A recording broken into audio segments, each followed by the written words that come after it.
And hello everyone. Welcome to Rip and Tears Day. MOQ has already started us off with hello there. I feel inclined to respond with General Doom Guy. Yes, we're going to be continuing with Classic Doom.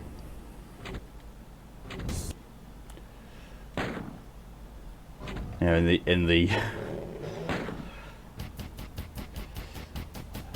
in the continued thing of introducing new technology to old technology, Facecam with Doom.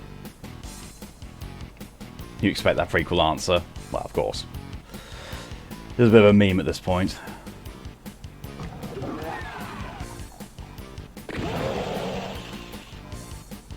Hello, Moto! You're not late at all, Moto. All I've done is literally opened the door and shot something.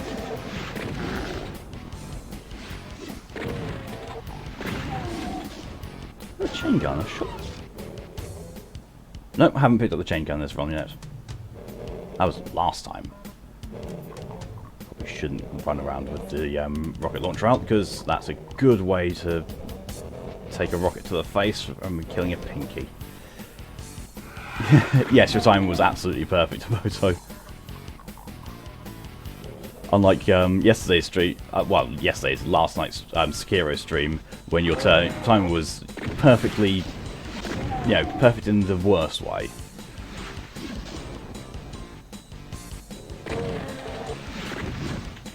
I remember at the end of last week's stream with this, I said that I was going to be doing something experiment today. Sadly that fell through. Because of the way the Sekiro stream ended last night, I just did not have the energy in me for doing what I was going to do. You hear it 3 minutes in the countdown, the delay is horrendous. Oh, that's really bad. I mean, to be fair, I can't tell when you actually join. All I can see is, when you said hey.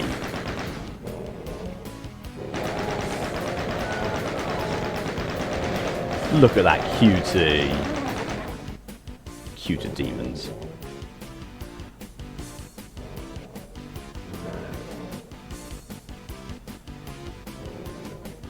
I realised I picked up that radiation suit, but absolutely no idea where the radiation is in this game. Or this level, at least, I think. Oh.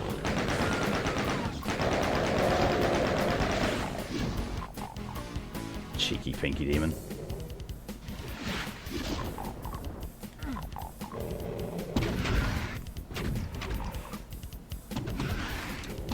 Malachi says he's a dumbass who's wondering why he couldn't hear me. I realised the headphones were plugged in, still can hear. For some reason, upon resynchroning, the default state of Twitch is muted. Okay, that's not your fault, Malachi. That is literally Twitch. That's either a Twitch problem or it's a Chrome problem. Either way, not your fault.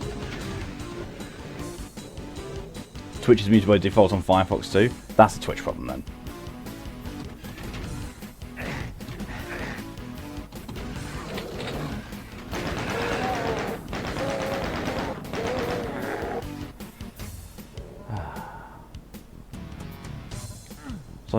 I don't know why that is. You open up a streaming service, so of course, yes, the default state that people think is like, I don't want to listen to what's going on. I just want to see something happening and have it muted. Like, yes, Twitch, that's how people enjoy TV usually, so that's how you should be treating your own streaming platform. Good going, Twitch. Good going. But, say what you will about Twitch, at least they haven't closed down all their streaming services and merged with Facebook Gaming. Big brain moment that was. I can kind of see why Mixer decided to, amalgamate into Facebook Gaming, because, in all honesty, if you look in your social media feeds, you are going to see a lot of streams if you're into gaming, because Facebook just advertises them to you. It's like, oh, you're into games? Well, you might like to watch other people play games.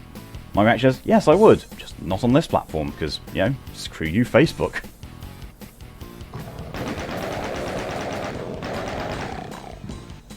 Hello, Kelly. watching from the office, I'm guessing. Okay, let's spend dosh on all these streamers, then sell ourselves and waste all that money because the streamers left. Yeah, that's about right. Moto found it so annoying that because that way I have to watch carefully when exactly the stream starts because you won't get an audio cue. I think if you unmute it, it should save in your settings in your cache that you want to have volume on Twitch. And besides, you know, Countdown's there to be enjoyed. So, yeah, enjoy it. You're being forced to enjoy it now, Moto.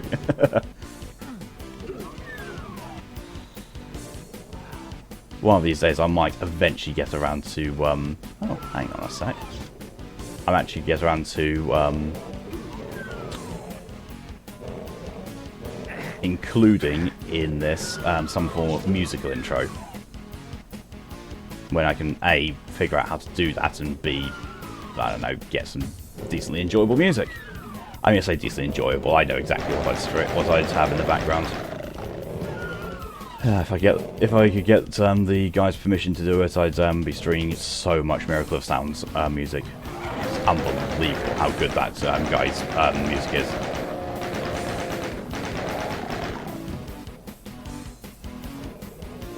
And the fact that, you know, he's also done music for Doom. Wow. He's done music inspired by Doom. I've been playing Doom 3 too much. I've recently just finished my collectibles playthrough on it. I came in here, I pulled the left trigger, thinking, oh yes, I need my flashlight. There's no flashlight in Doom 1, or Doom 2. Flashlight was exclusive to Doom 3, Resurrection of Evil, and Lost Mission. There's a reason why I never made an appearance back in Doom 2016, it was a silly idea. I mean, to be fair, it wasn't all that bad. It was just that, you know, the rest of Doom 3 was bad. And the flashlight had a very iffy start with, you know, the flashlight is essentially a different weapon that you have to select through your normal weapon selection process, which makes no sense. It then released the duct tape mod to attach it to your weapons. Emoto, in theory, yes, in practice, theory and practice, two different things. Communism is proof of this.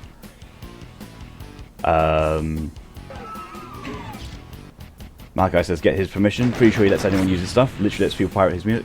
Yeah, I think all he requests is you actually just, you know, give him credit. Which, you know, I would anyway, but I still like, you know, to ask in advance and say, hey, I'm thinking of using your music on my streams. Are you okay with that? You know? Courtesy to a consummate professional like him. And, you know, considering, if anyone's actually seen a picture of what the guy looks like, his name's Gavin Dunn, you could quite easily think that he's a Keanu Reeves from an alternate universe with, you know, A, how wholesome he is, and B, just what he looks like. He's the Keanu Reeves of the independent music world.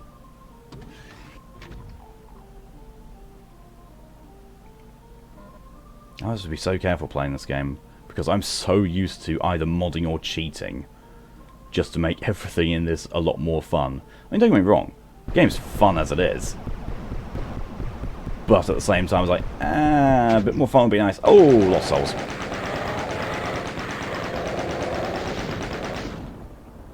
He's just exactly the last of my bullets.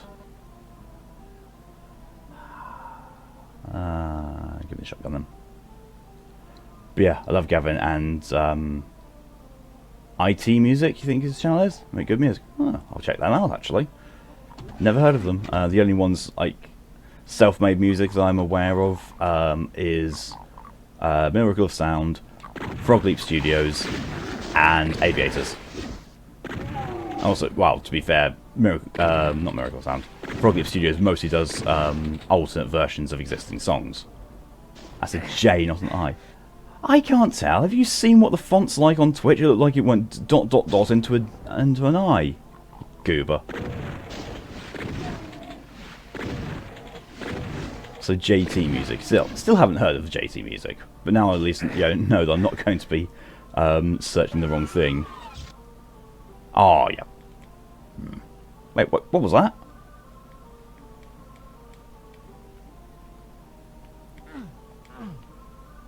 Well, there's a little bit of an error. So if I do that, nothing happens with my controller. I do that because it's a secret door and my controller vibrates when I press the use button. Entirely unrelated from Emoto, my fiancée called me her little demon. I don't know why that makes me so happy. Depends on the demon. Are we talking like, you know, are we talking cuter demon?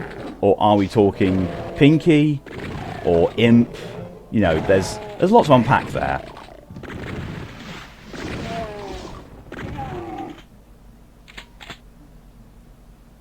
Also, whilst doing the Doom 3 clear up, I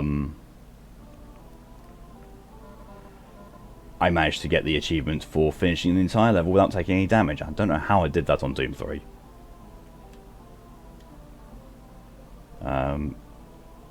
That guy says, forgive me if this is stepping out of his bounds, but it's because you're devilishly cute. Smooth, man. I know that, you know, that's not your intention at all, but that is a very smooth compliment.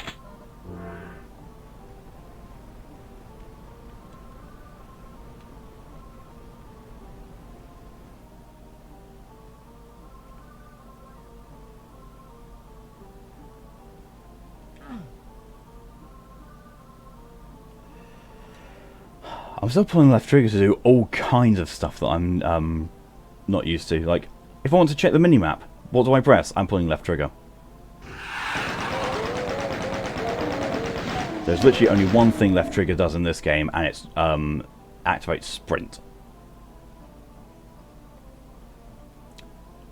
Mo says, I don't know, to be honest, I like to think that her mental image of a demon is Black Butler inspired, but so your fiancé thinks that you're a very sharp dresser, and you could swear that A, you should have red eyes, and B, that you're just one hell of a fiancé. Sebastian, yes.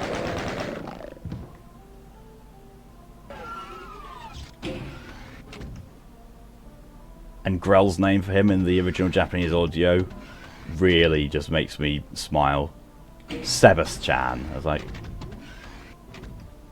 it's close enough to Sebastian, but you know, just that nice little bit different.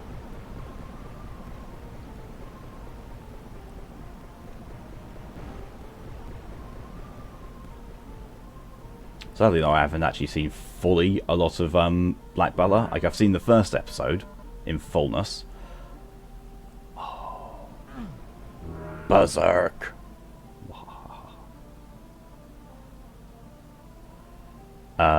Yeah, I've seen the first full episode, and I've seen bits and pieces of the rest of the series. I'm aware it's a good series and it deserves to be watched.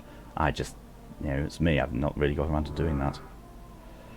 Moster says, I suppose she's been trying to get you to cosplay either Beast from Circus Tiger Lady with tits or Ran Mao, Chinese Assassin Lady with tits. I feel there's a theme here.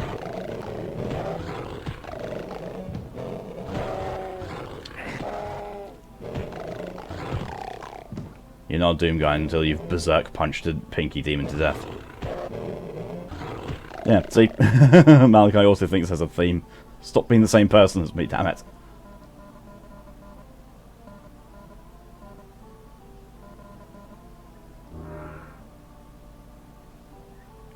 And in which case, let's switch back to an actual weapon. Oh, there's nothing even in here. It's just some enemies to kill. Oh. Although I think something else. There's got to be something else I gotta do. Never been there. That's been done.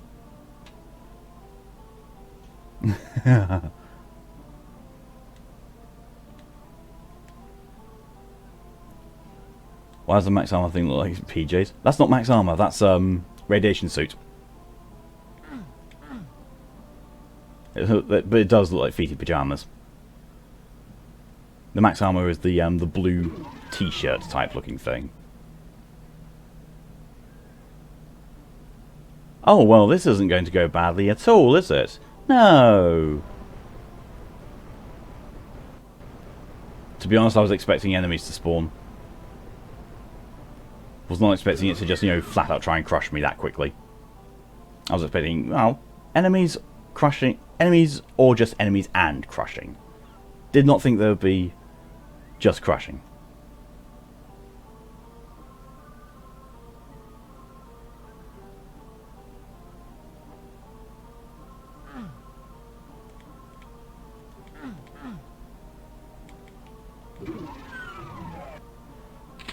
I was mildly hoping I hadn't screwed myself over with falling that.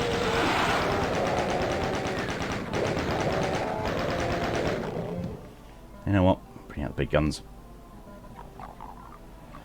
Did I see that Doom Eternal video sent an all-purpose? The one where he couldn't walk? I did. I didn't actually watch it, but I was sat there for a good while puzzling. I was like, how does he move then? Is it like the only way you're allowed to move is just to dash? Is that sort of it? Or is he getting movement bonuses from, you know, hitting, you know, melee hitting an enemy, and it kind of pulling him along closer? Because the legit tactics are used, I suppose.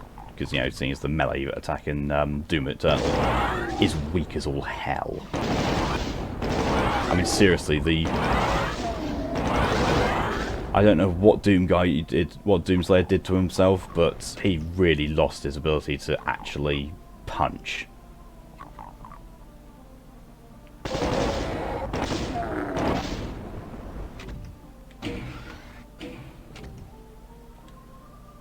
don't know what that is. So I went right round the top of that bit.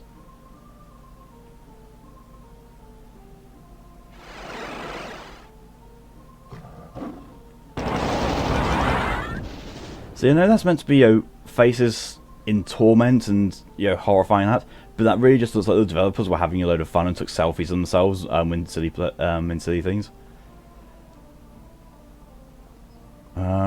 Rebound his controls to any movement prompt is to jump in that direction. Dash was only allowed to be used outside of combat, and Super Shotgun Grapple was forbidden except at the Khan Maker. Jesus. That sounds like, you know, that's challenge for the sake of challenge, really. I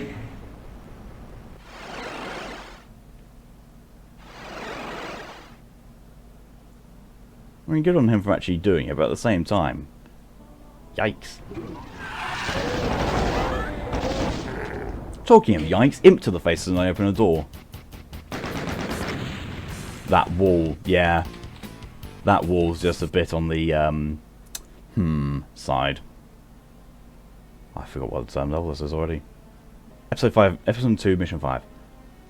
That Sensor's whole channel, honestly. He does the challenges so no one else has to. Yeah, that's fair. I mean, you know, if that's his gimmick and that's his thing, you know, full power to him.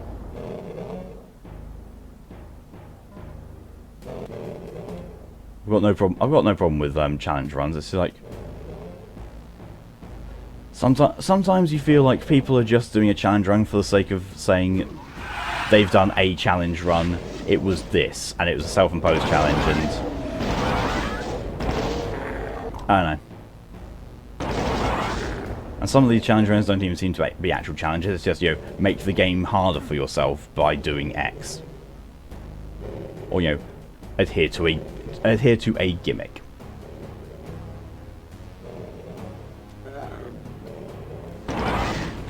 Well, you know, I know I'm showing my age when people were doing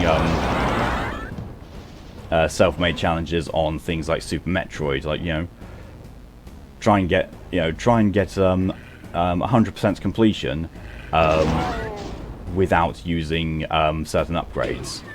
I think, like, you know, kill every boss in the game without using missiles, I think was one of them. And that's brutal.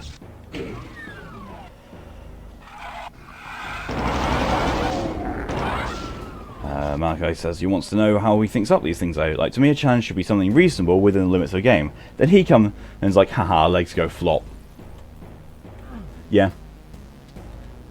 It is definitely a very certain type of mindset that allows for that sort of creative thinking. Like, I definitely can't.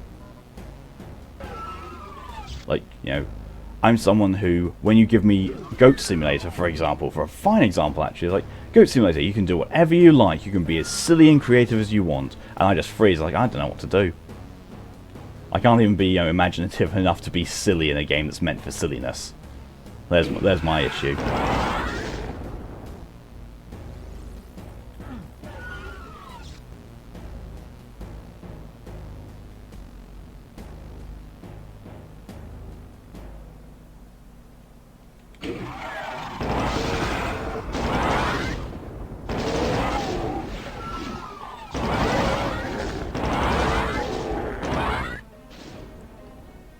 I think actually part of it's probably due to my reliance on achievement lists as of late.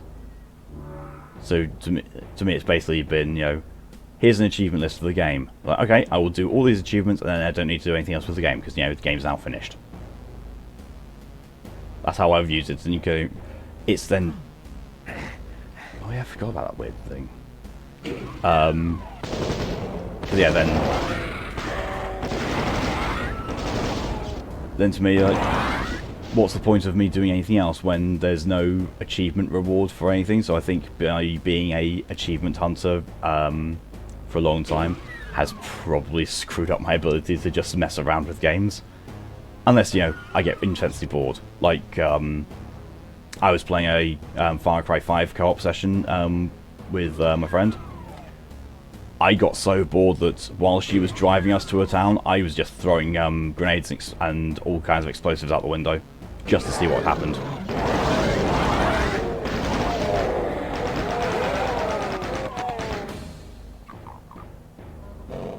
That was a lot of zombies.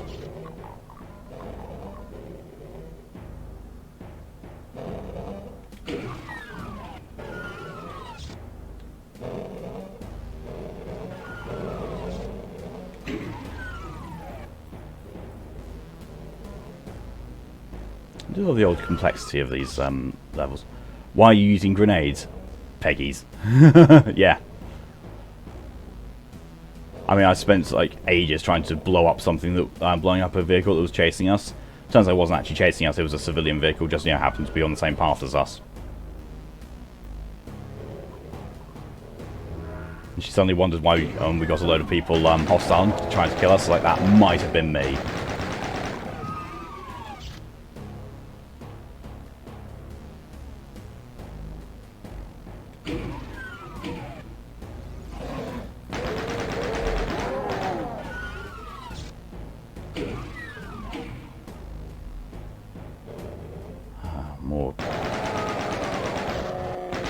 More yikes material on the walls. Slightly tarnished by the fact I'm still wearing the radiation suit, so everything's got a nice green tinge to it.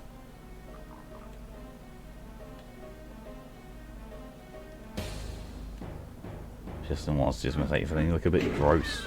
Oh, came that way already. Again, we see that only Summer's morals are nowhere to be found. Yep. Especially when playing games. When I play games and get bored, my morality goes out the window. It's not so much the same for Outer Worlds. Outer Worlds is just, you know, presented me with that option and I've taken it because it seems fun.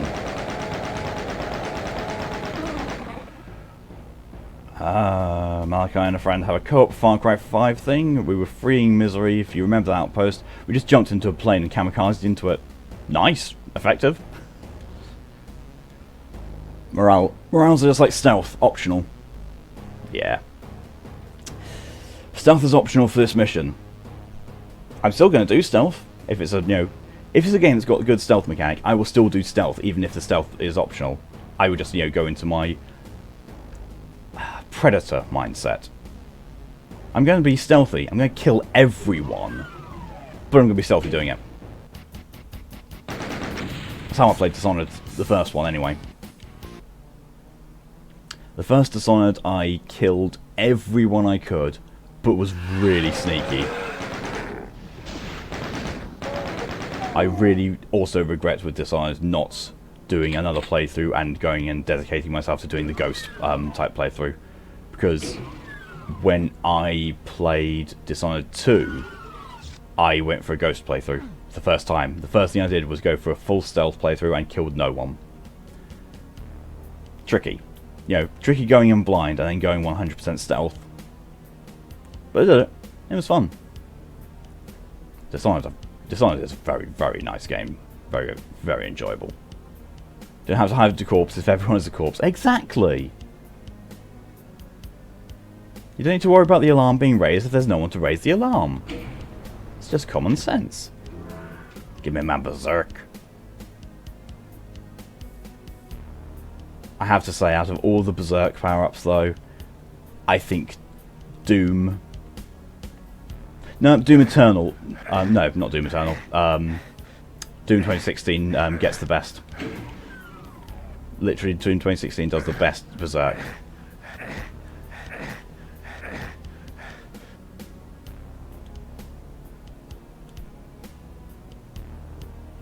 I mentioned Dishonored. Yep.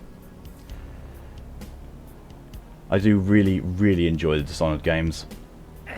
I have not yet got Death of the Outsider, mostly because it's still £20, and from what I've read, it's ridiculously short. I think I don't really want a game that's that short for £20.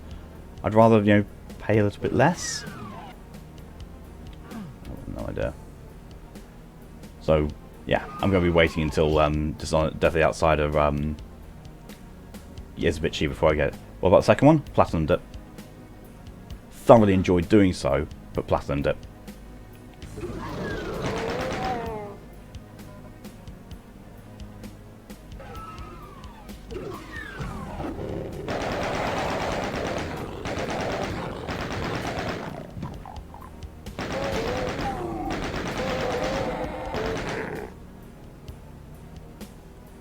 And you know, to make it absolutely 100% easier on myself,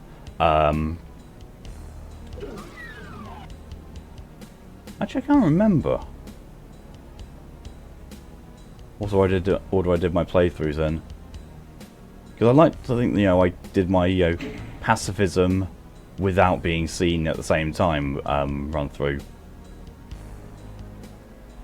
Oh yeah, I think my last playthrough I was just literally running through to get something done. To be honest, you like the first one more thanks to Dallas DLCs. Yeah, the DLCs for the first one were good, but sadly I didn't put in as much time into Dishonored 1 as it deserved, as I should have done. I finished it once, attempted to start another playthrough, and just kind of gave up on it. Shouldn't have done. Should have stuck with it and, you know, done the whole playthrough and, you know, done all the different things, like, you know...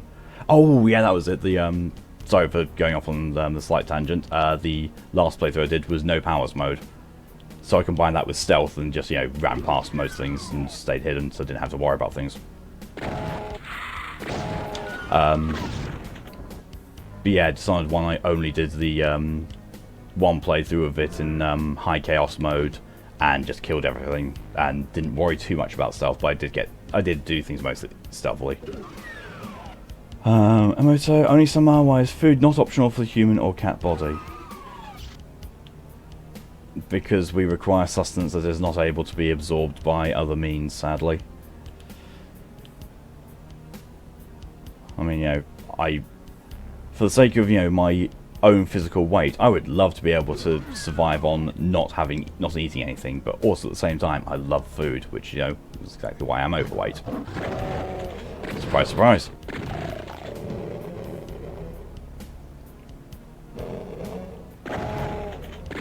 Favorite spell other than Blink and Decide? Don't have one. It's Blink or nothing. It's always been Blink or nothing. The only time I've ever used other spells in any Dishonored games has been for trophies. Because I just, you know... Oh, actually...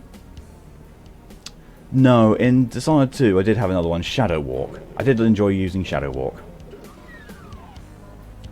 You love the rats. Yeah, the rats were good, but I also had the thing with the rats with... I upgraded one of my abilities so that every time I killed someone, you know, their body, you know, just...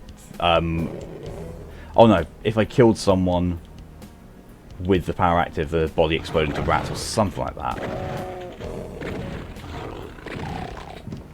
Give someone a choice to nothing personal, kid. Someone they're going to take it. Yeah.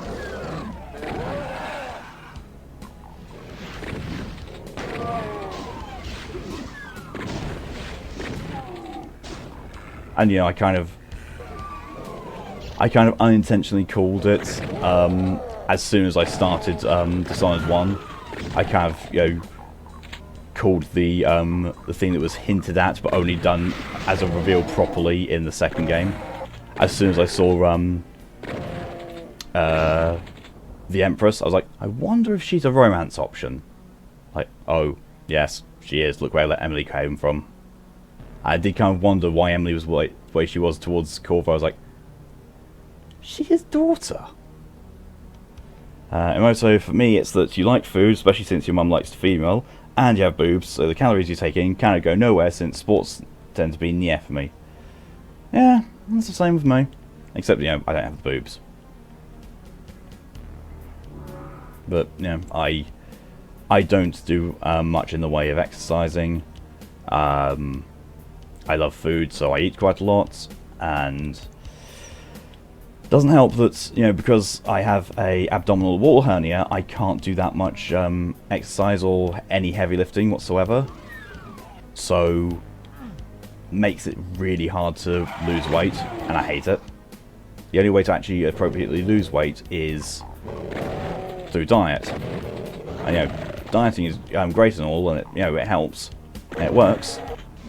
Problem is that lately, because of a lot of the situations going on, not as a direct result of isolating through COVID-19, but through the general situation that everything is in the world at the moment, I get bouts of depression, which means I comfort eat. And comfort eating is really, really steep, bad slope. MEQ decided to, you love Domino.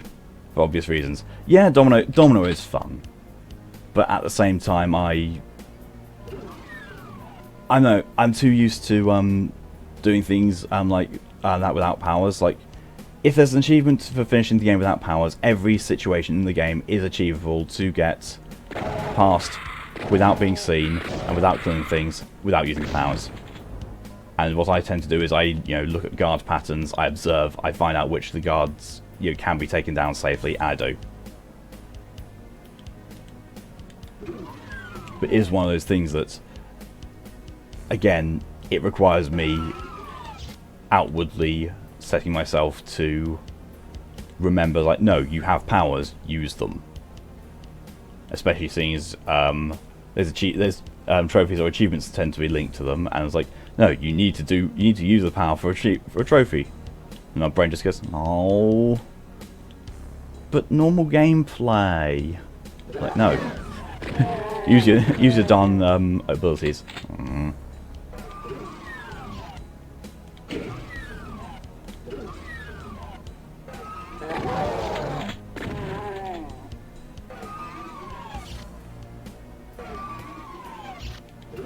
Don't think the morality system works that well, though. It does, actually. The chaos system, for me, works amazingly well in Dishonored games. Especially with Dishonored 1, with all the different factors that go into your ending, and also in Dishonored 2. If you look at each of the factors that goes into your ending in those games, then morality matters quite a lot. Like, every single person you choose to spare or kill has an impact and has a change in the story. Every time you deal with a situation, positively, negatively, or indifferently, has an impact as well.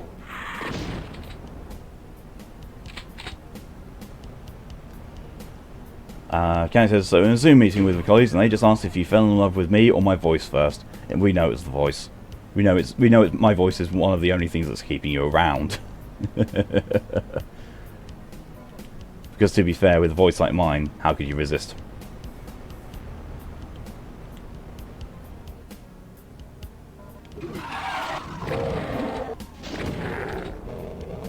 Oh, I don't want to go now. I need this yellow key to get back out again.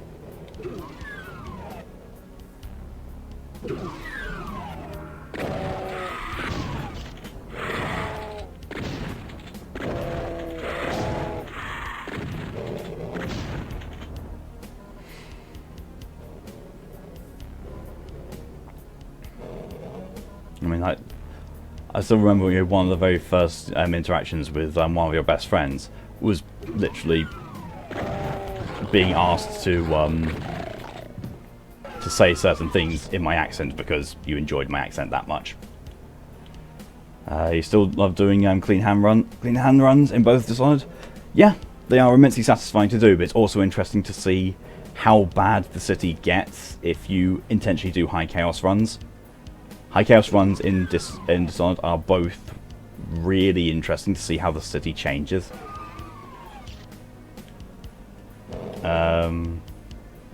Malachi, why do people think the UK voice is attractive? Your girlfriend was asked the same question about you. It's definitely an American thing. I don't know what it is. There is something about the British accent that really appeals to American women, it seems. I do not know why. I'm not going to question why too much because it's in my best interest to not to not know why, so I can just keep benefiting from it.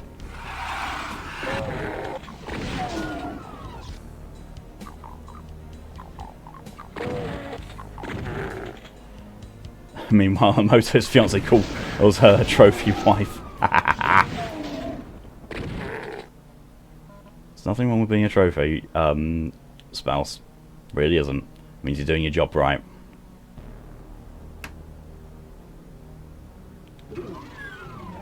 Unless, you know... I just saw a cutting remark then.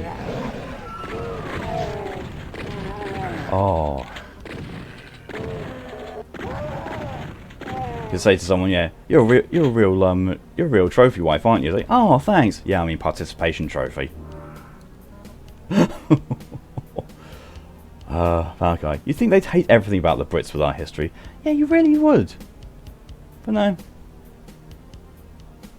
Like, you know, I remember when I was living in Manchester, there was a advert on my bus route into work, and it said, Las Vegas, go to where your accent is an aphrodisiac.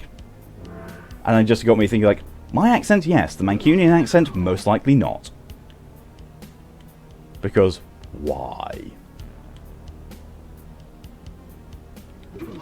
So that's a fake that's a fake exit.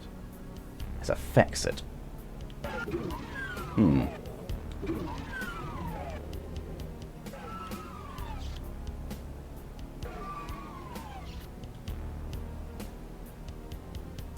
quite sure where the exit is then.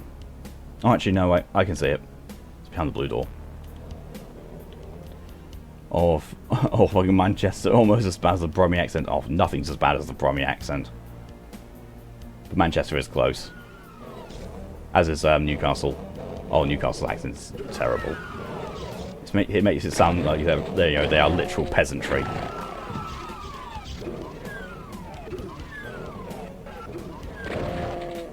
I know if my friend was watching this stream, she'd be giving me a middle finger right about now. Or you know, actually no, she has started to, you know, accept when I call her a peasant. She's learning. You should hate the Brits since your country was in your nation's hands for decades or so. I mean, to be fair, most of the world was in our hands for decades. So, most countries should hate us because, you know, tyrannical British Empire. But somehow we're still just that endearing. I think it's possibly because the reason why we had a bad rep but now people like us, and the same can't be said about stereotypical America, is that we've, you know, by and large, the British have admitted, like, yes, we were awful. We're sorry. We acknowledge the fact that we were awful. We want to make it right. We want to continue participating in this economy and in this world as in general. And then, you know, that's been a thing. Spawning bats. Malachi says, look what happened to Hong Kong once it left our hands. Oh, yeah, got screwed over by Blizzard. Mo says, nope, fiance is more like 70% of the time just platonically, asexually coexisting with me. 20% says you might lap very platonically. 10% asexually intimidated / playful towards my boobs. No, this only applies to the time we actually spend together because long distance relationship. Yeah. Yeah, I get that, Tomoto. I mean, most of the interactions I have with Callie, because it's a long distance relationship, is her telling me to get out or to, why do I love you? She said, "Why do I love you?" several times. Usually, if I'm on a really good streak, she'll say that several times a day. Mac, I knows that pain. Yeah, that infinite thing of why do I love you again?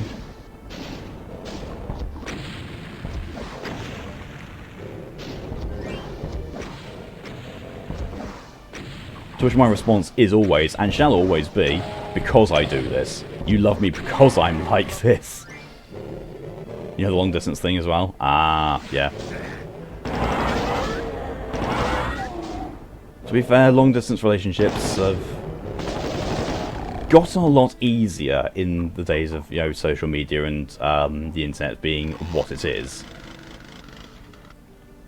But at the same time, it's not exactly ideal.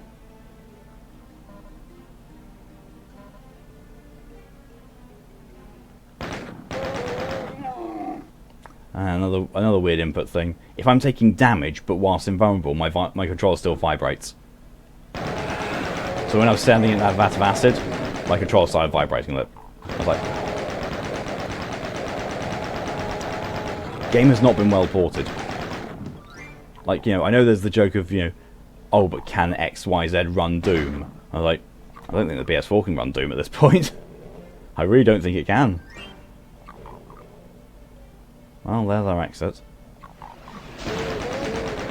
I'm guessing that... Let's switch. Power up that makes everything white. Yeah, it's the invulnerability sphere. I do not know why it makes everything go white. I think it's got something to do with it turns your eyes golden.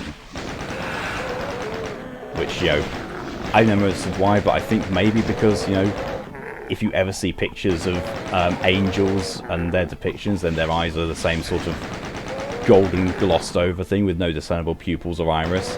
I think, it's also called God mode. Too angry to die. That's berserk. Berserk is, I'm too angry to die, I'm so angry I'm going to rip you apart. I'm going to punch you so hard it looks like a rocket's hit you.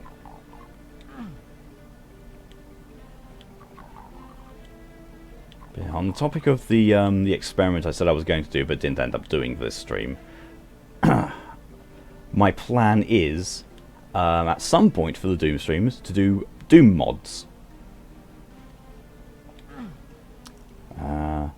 Most says your fiance is so asexual towards you, she doesn't touch or otherwise approach you most of the time, but when she does, it's like one time during vacation in Spain, we sat at a bus stop, she straddled my lap and just played with my boobs, like poking and patting them. To know there were people around, most of them to be your parents. Ha! This is the ancestor of FPSs. Yeah. Yes, it is the ancestor. This was the predecessor of this was Wolfenstein 3D. Which, to be fair, has a lot more limitations in it, but at the same time is still good in its own right. It's just, it's older. It's older, there's no verticality in it, there's no sense of... There's very little weapon selection. There is a knife, a pistol, an MP45, and a chain gun. That's it. That's your arsenal throughout the entirety of Wolfenstein 3D. And everything was very maze-like, and I don't think it was even auto-map, so it became very difficult to navigate unless you were very good at navigating off the top of your head.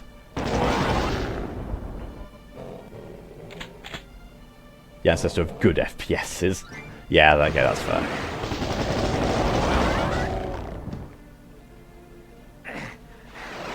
Don't have that key to use that.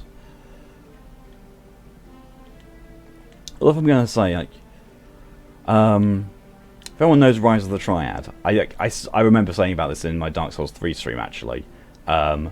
Rise of the Triad was at first going to be a successor to Wolfenstein 3D, and it even worked off of the base Wolfenstein 3D engine, which you can tell when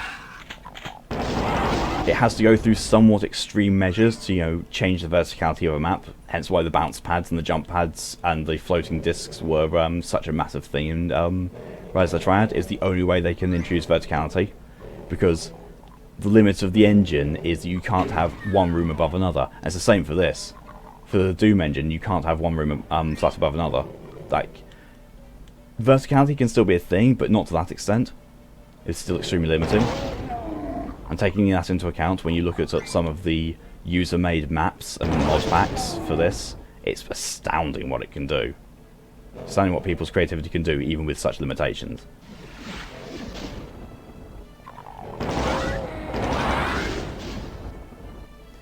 Good. Wolfenstein Youngblood and New Colossus exist. I wasn't keen on those. I really wasn't. New Order is good, though. I mean, oh, wait, was it? Wolfenstein has been rebooted hundreds of times, and not all of them have been good. In fact, very few of them have been good, sadly. There was Return to Castle Wolfenstein, which was alright, actually. Yeah, it was a good attempt at bringing it, Wolfenstein to 3D, but ultimately not quite what everyone was expecting. They then, I believe, tried to reboot Wolfenstein again, and just called it Wolfenstein, and it's like, apart from one or two things to do with the weapons, it was just largely awful. Then they did the current series of Wolfenstein games. I always forget which one is which name-wise, but I do know that of them, the very first one of that series they released, I really enjoyed, and the one just after that as well, I also enjoyed, but the following ones of that wasn't as big of a fan. Like, Wolfenstein 2. Wolfenstein 2, I can't stand. I really can't stand it. I don't know what it is about it, but I just don't like it. I think it might be the fact that there's just so many inconsistencies in it, and the game feels like it's trying to be a really fluid and slick FPS, but not giving you the controlling capability of doing so within the gameplay engine. Wolfenstein sounds like a stereotypical horror. It does, actually. For the current series, New Order is first, then Old Blood. Right. Okay, so New Order being the one that where you start off in the hospital with, you know, the alternate reality hit of, you know, the Nazis won the Second World War. Well, no, you don't start off in that. You get to that part shortly after the intro episode. And then the Old Blood is a follow-on from that. Cool. Yeah. Preferred the first one. The only thing I'll say negatively off the top of my head about the first Wolfenstein from the current series, the difficulty. The first time I played the game, I thought, you know, let's put it on medium difficulty. You know, there's 5 difficulty levels, let's put it on the medium one, see what it's like. So I did, and I got like 10 minutes into the intro level, and I was like, these enemies aren't damaging me. I'm pretty sure they're hitting me, but I'm not taking that much damage. This is not a challenge. This isn't fun. Okay, let's go and start again, ramp up the difficulty. Like, went up to difficulty level 4, the equivalent of ultra-violence. Again, not that much of a challenge. I thought, okay, let's try it then. Let's go for Uber mode. You know, let's go Uber. Let's, you know, see exactly what this game can throw at me. There was my fun. There was fun. That's how Wolfenstein was fun for me. I played it start to finish on Uber on my first way through, and I loved it. The difficulty level for that was absolutely spot on.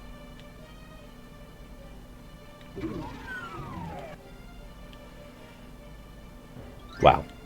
There were a couple of parts of the game which made me want to tear my hair out and were kind of bullshitty, but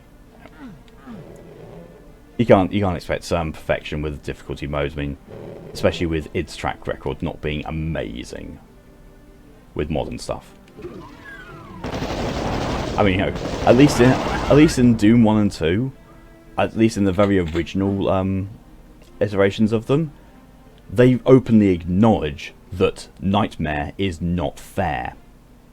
Like, when you select the Nightmare difficulty mode, it actually asks you for an extra button prompt saying, are you sure this difficulty level isn't even remotely fair? And it's not. Enemies do stupid amounts of damage to you. They're everywhere, and they respawn. You know, like, after you kill an enemy, you get maybe, like, at the very most, 30 seconds of respite, and then they respawn again. And that's at the very most. It's most likely shorter than that. Illblood is basically a prequel, though. Yeah, that makes sense, with what I remember. And you suck at FPS as much as you love them. Depends on the FPS for me. Some, like, I will almost always go for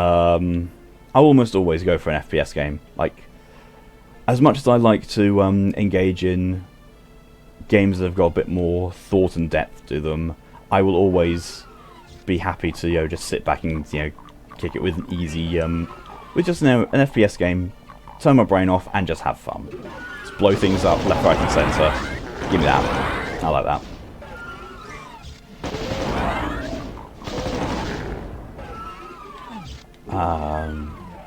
Your first one was Call of Duty Finest Hour. Oh, yeah, I remember how young you are. I mean, to be fair, Call of Duty games not bad in terms of first-person shooters. I mean, well, to be fair, I say that they are just always consistently solid FPS games. Apart from Infinite Warfare. Infinite Warfare is just awful.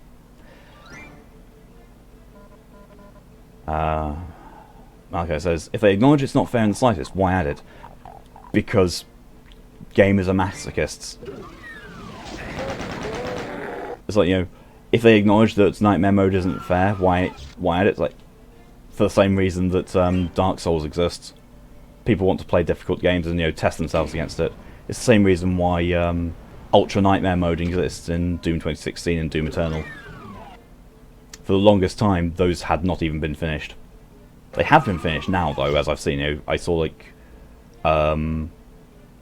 apparently anyway, I'm fairly certain either I got linked a video or I saw it titled that someone actually finally finished Doom 2016 on Ultra Nightmare mode.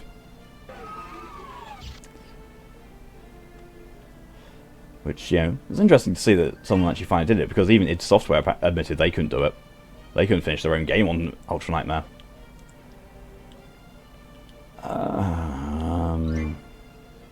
Emoji says, oh my god, I just remembered you sent replied to that comment you got the other day. I mean, like I said, Emoto, I don't think that comment's actually needing a response. It's just, it's there, it's a thing. They've acknowledged the points that you made. Move on. MOQ, basically the Modern Warfare series, not a bad choice for first-person shooter games. The Modern Warfare games were constantly really good. You dropped FPS because you're more an RTS guy. There's nothing wrong with that. Oh, bollocks. Time for a boss.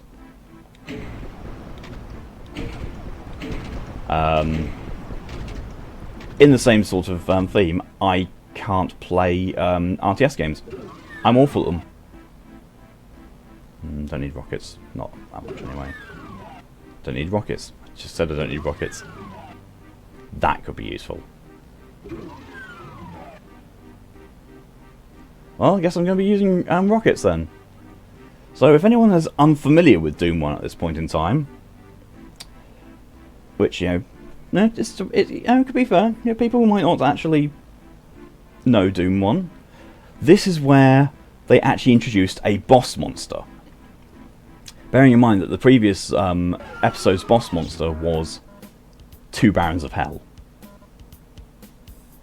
So this time we actually have a actual bona fide boss. Moto says, we also agreed they just kind of have to say something or they'll just like win the argument. Like, not that it was an argument or anything, but the way they said things, you know what I mean? Yeah, that's true, but at the same time, I honestly think that, yeah,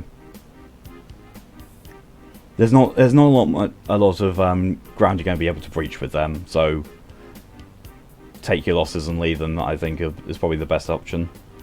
Malachi, to be fair, coming from a dev that doesn't mean much, since devs typically don't get much time to play, so their skills might not be the best of these type of games. That's also true, but you get QI people who are generally good at the game, and you know, this is, you know, back from the days where also, like, if a dev couldn't beat a game, it was considered to be impossible. Like Doom, like this era in the 90s, developers were probably the best at the games. There he is. Look at that big bugger. That, ladies and gentlemen, that is the original Cyberdemon.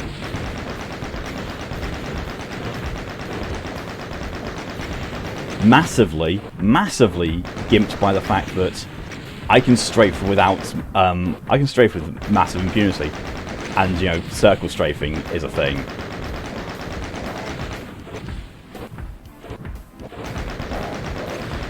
Yep. Yes, Malachi, that's a Cyberdemon.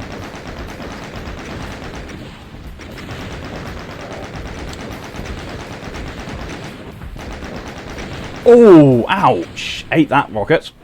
Really ate that rocket. Take that Megasphere. I'll also take the rockets that I'm not actually using so far. Probably should be at this point. Twitch is screwing up with the motor again. And then you find Team Fortress 2, you stack with that for a long time. That's fair. I couldn't get into it.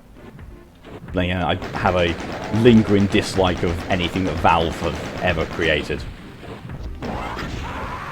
Bastard. Didn't move fast enough. Dropped them again to the side. You can never like Team Fortress 2. Find it to be overpraised rubbish. Same. It's, you know... But then again, I found that the same with Half-Life.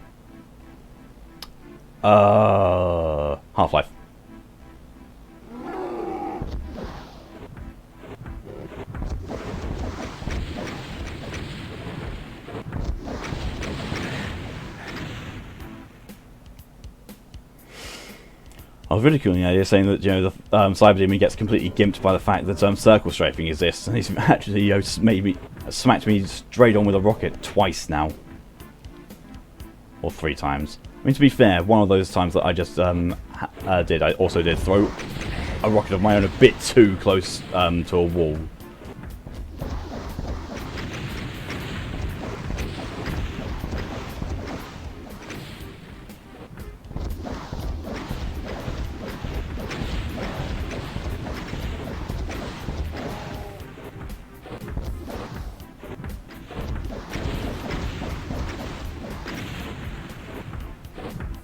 And if you can believe it, in a way, this is not the worst boss of Doom 1. Technically, that only goes to episode 3's boss. Because the one advantage you have against the Cyberdemon is that his weapons are not hit scan. Ow.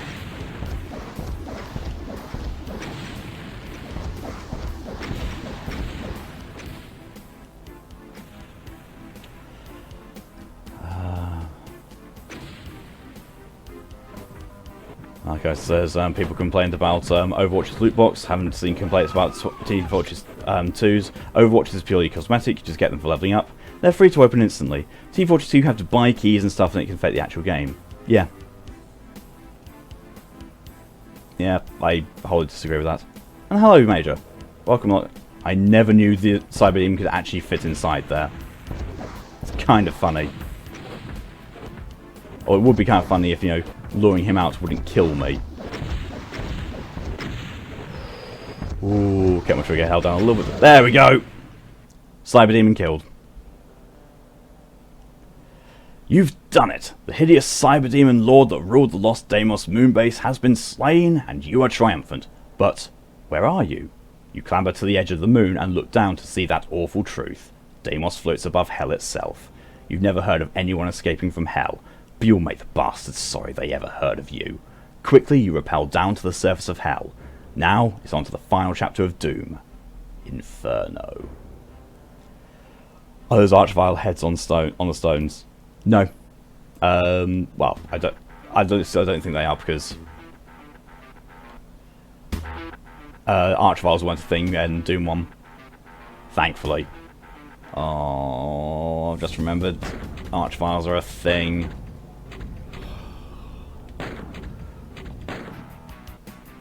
Episode 3. Well, it only took, 1 hour to finish off episode 2.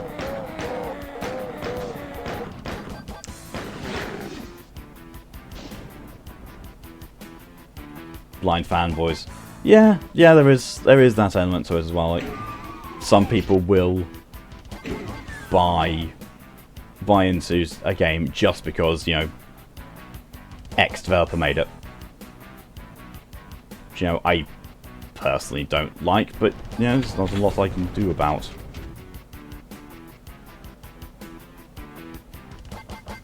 Anything right here? Oh, this is probably gonna kill me. This is gonna kill me. There was nothing around there.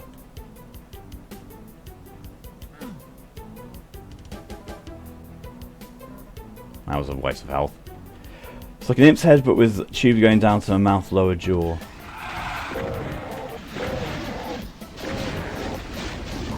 Oh, those things. Random demon. Random demonic entity. It doesn't actually feature as an enemy in this game. It's not really an archvile. Because archviles in this look, creepily, they look a lot more human than other games. Which is really unnerving.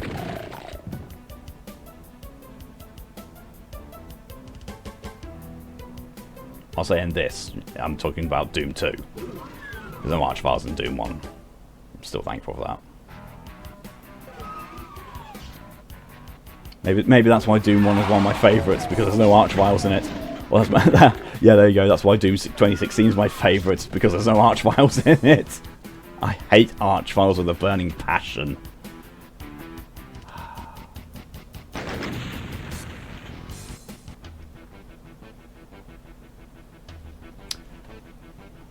Good to know pinky demons in corridors have always been a thing. Oh, yeah.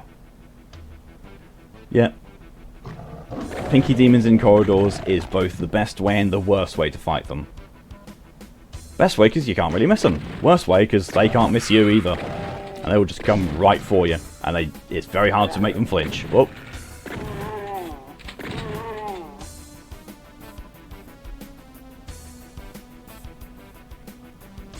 But Doom 2016 contains the best combination for me. Cacodemons exist, archviles don't, Super Shotgun does exist. Perfect. I mean, I could go into massively long detail and rants as to why I prefer Doom 2016 over any of the other Doom games. Although that said, it is very much up there with Doom 2. Doom 2 is probably a very close second favourite, but 2016 is still my favourite by far.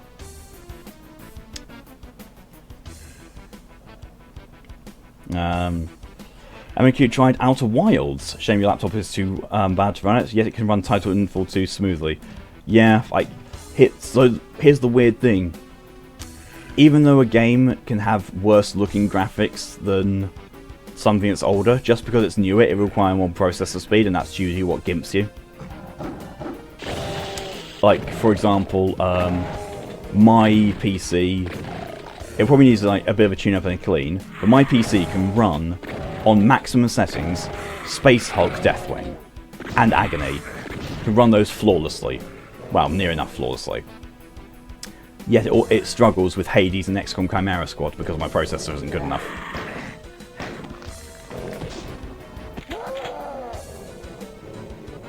That is... When I can look into actually upgrading my PC, that's going to be the first thing that actually gets upgraded, like a proper upgrade, not just a addition or anything like that.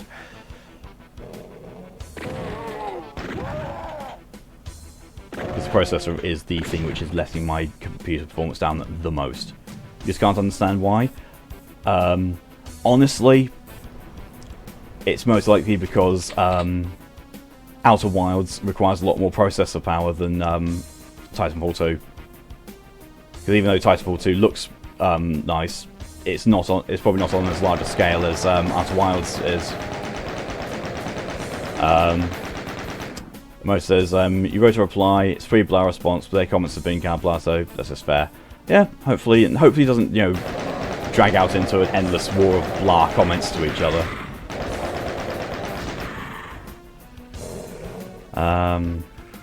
Malachi's struggles with a lot of things, but to be fair, your laptop's a work laptop rather than a gaming laptop.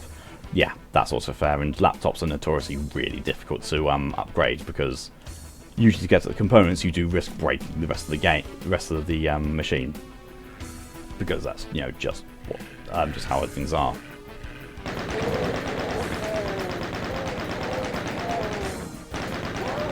Oh, what I wouldn't give for a weapon with splash damage against these guys. MQ, it's like DS1, DS2. DS1 remastered runs like crap, whereas DS2 Scholar Edition runs beautifully. Yeah, that's because Dark Souls 1 Remastered came out later than Scholar did. And also, the remaster of Dark Souls 1 was also very poorly optimized. So again, it's the newer games are running badly because, they rely on more advanced technology to do what they need to do. Moto says, I told them if they want to continue the conversation, they should ask for a way to contact me, because you don't want your comment section to escalate into a philosophical discourse on BDSM and the like. That's also fair.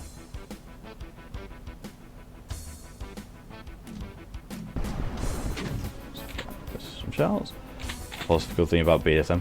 Oh, yeah. I'll let Emoto explain. I'll let Emoto explain to you if she wants to, but I won't be reading out what's said because, somewhat family-friendly stream still. Even though I'm playing Doom, still family-friendly. Mostly because it's during the daytime for a lot of people. Fair Moses. I mean, by all means, feel free to mention it talk about it in chat or in private message. Fine. I just, I'm not going to be reading it out because, as said.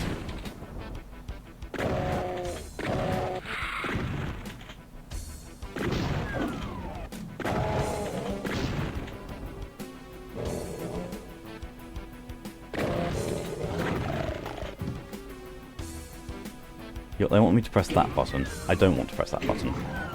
We're going to anyway. I hate spectres. Really hate spectres in this. Because the low graphics quality means that you can't see them.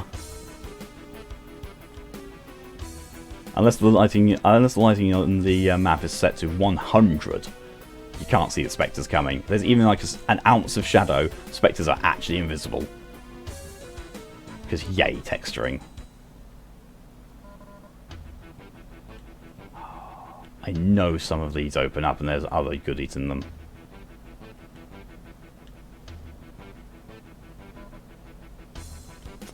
I also know that there's something I actually need to properly do to make them open up. Ah. Mega armor. That works.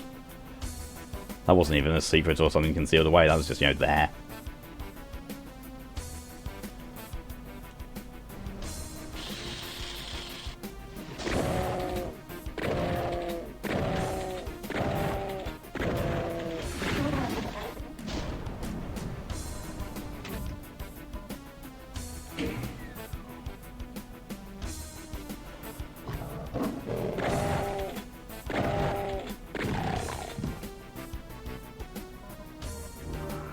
Oh yeah, so here's the thing. Look at the map.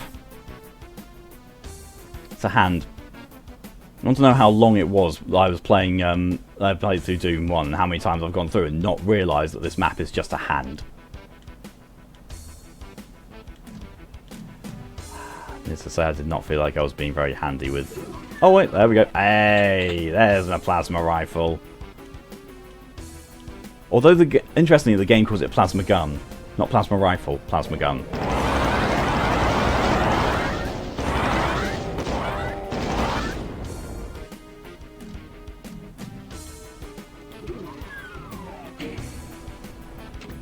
Pretty sure this is the exit. I was right. Here's the exit. Got everything. Pandemonium. Alright, there goes Emoto's explanation. I'm now going to have to train myself to, every time I look over to chat, to not read that out.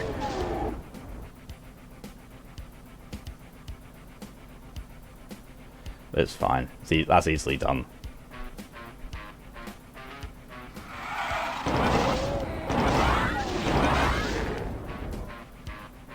There you go.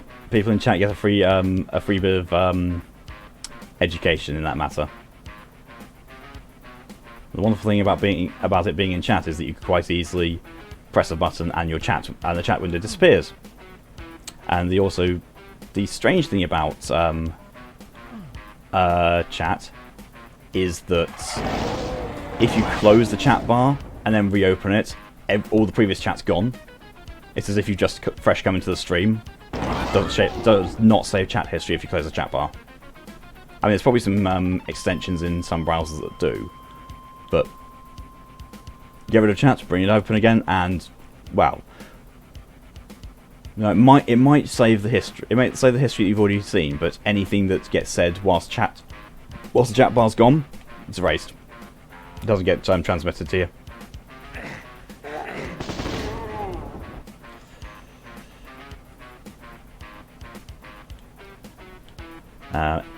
MOQ is confused about Emoto.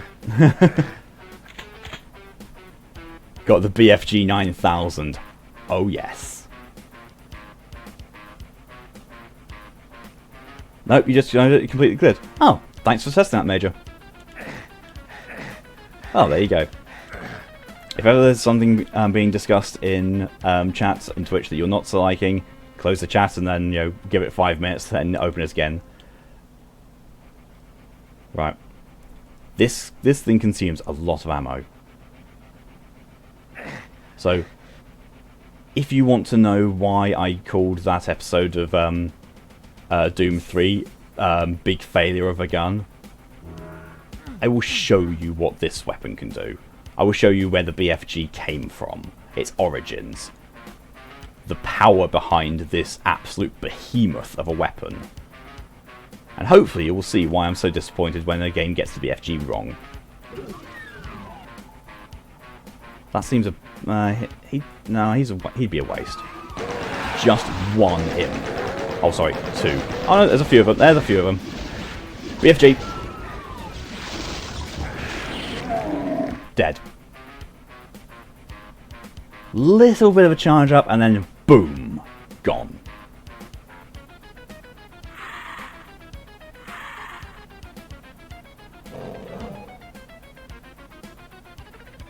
This is what the BFG is. Not a glorified plasma rocket launcher. It is a death cannon. It's an absolute machine of death. You pull that trigger, and then everything dies. Thankfully, there's no chance of self-damage with it either, which is definitely a saving grace, considering I just unleashed it in my own face.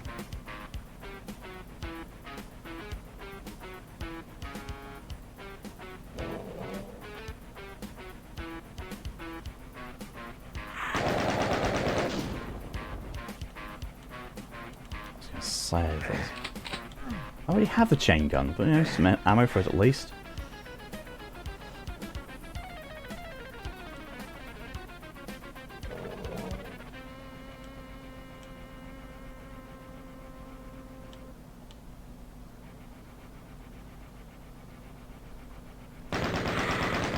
Oh yeah, here's a weird one. So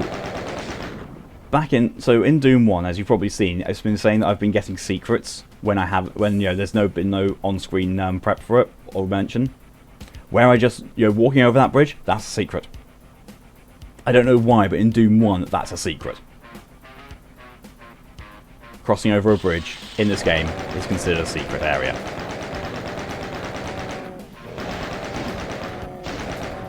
Eat green goopy death, yes. There we have the BFG summarized in one small sentence.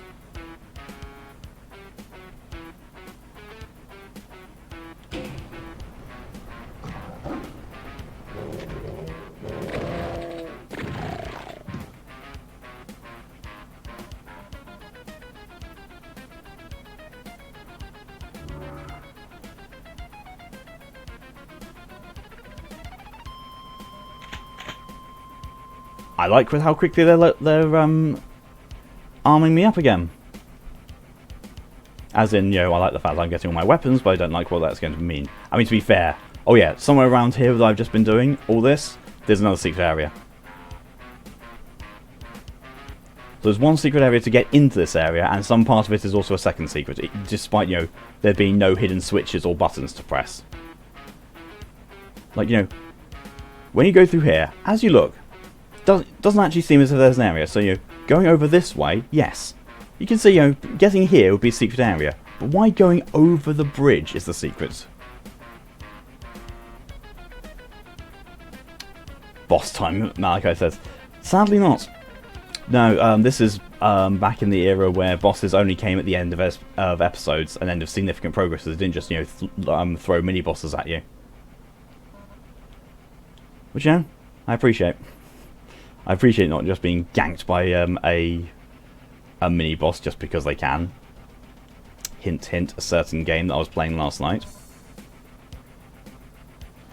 I mean, in absolute fairness on that side of it, the mini-boss wasn't randomly thrown in, but the fact that I had I started off the stream, I walked forward, I got a mini-boss, I walked around a little corner, I got an actual main boss. Like, I'm sorry, what?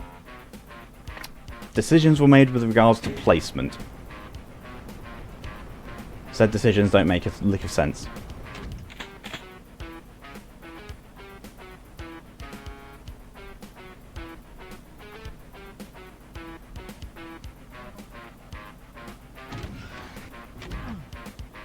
Oh yeah, in answer to your general confusion there as well, MOQ. I have very few friends who aren't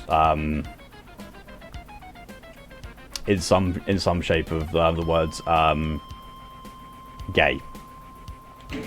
Like, be they bisexual, pansexual, anything really. I have friends all across that area. I suppose the proper term would be most of my friends fall within the LGBTQ plus demographic.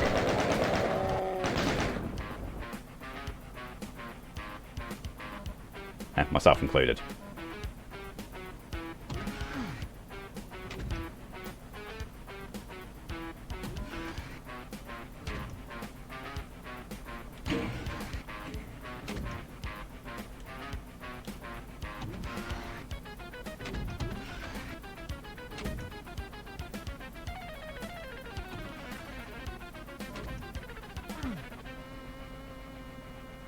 Oh, it doesn't.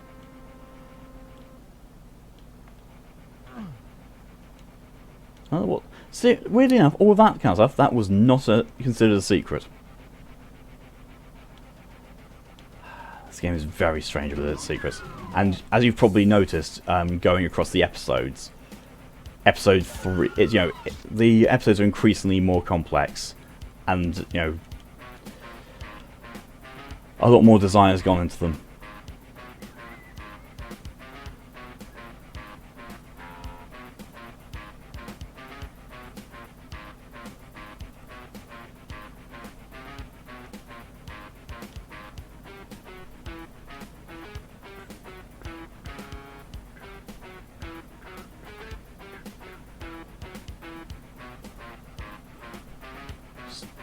I still love this music. I mean, to be fair, there's very little about Doom 1 that I hate.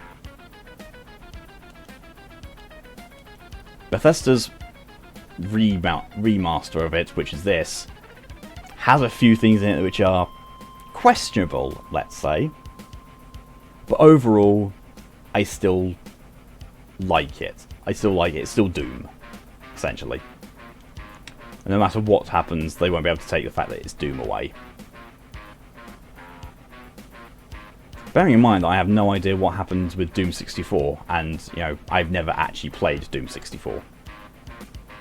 So, that could be, you know, me going from, oh, I adore this game, I adore everything about it, to, I hate this game, I hate this, why does this have to be a Doom game?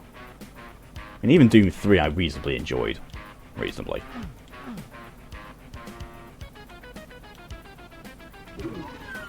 I really, you know, oh, that's just made me worried. I really hope that Doom 64 isn't awful. Because I want to enjoy my Doom games. I don't want to be in the situation where I'm playing an awful Doom game. I mean, even Doom games which I don't enjoy as much as the others, I still like. Like, you know, Doom Eternal, for example. Not my favourite Doom game, but still enjoyable. I still quite happily played Doom Eternal, and will play Doom Eternal at the end of the Doomiverse thing. And we will see how that goes. But overall, Doom 2016, the best of the Doom games for me.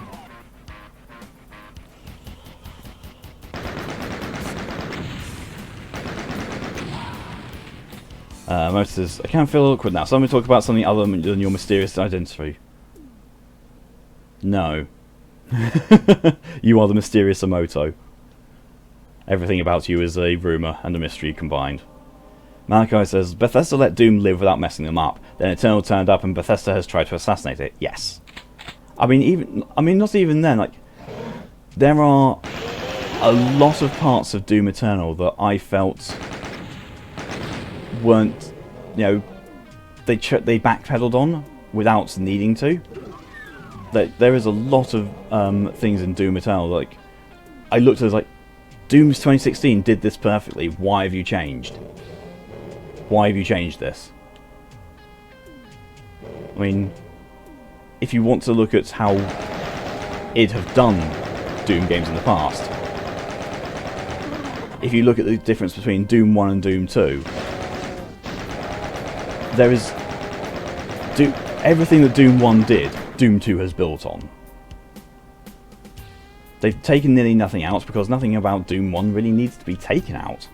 It's just so good. It is a wholly good experience, and Doom 2 built upon that, you know, which you'd expect and you'd want. Doom Eternal changed too much, and like, after having played and completed Rage 2, I see where a lot of the stuff in Doom Eternal has come from.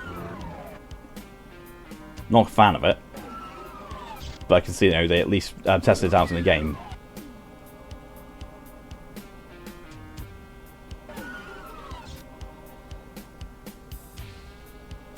Emoto says, I mean, all you really need to know about her is in your name. Kitty, Emoto of Dragon. Yeah, with, you know, maybe the extra caveat of some people might need the definition of Emoto explained to them. But, you know, that's an easily done thing. Very easily done.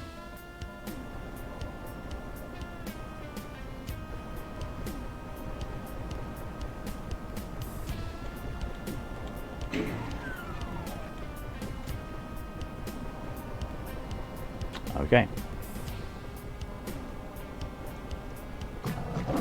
And yes, Emoto, younger sister. Among all the games I've played, which one makes me go ballistic due to its horribleness?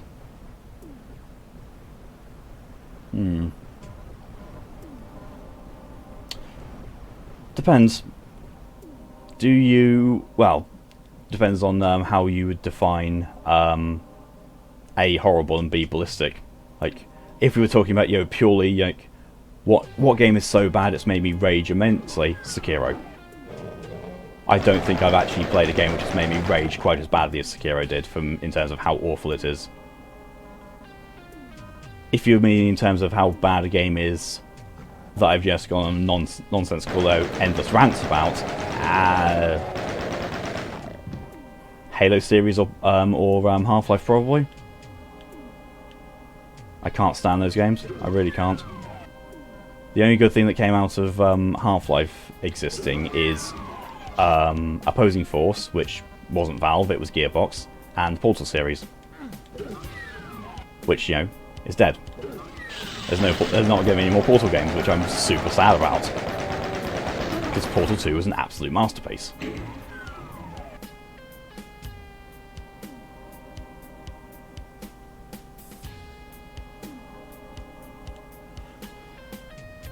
But sadly, I don't even know why Valve did. Like, Valve have eternally got this thing like, you weren't expecting Sekiro and Half-Life there. I think they are both very badly done games.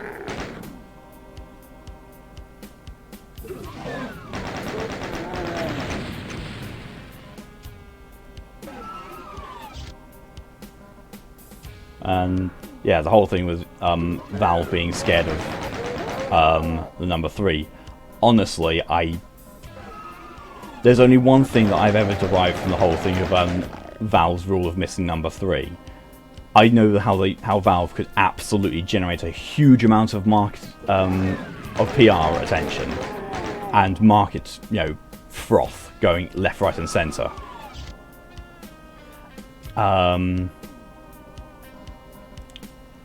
It'd be very easy.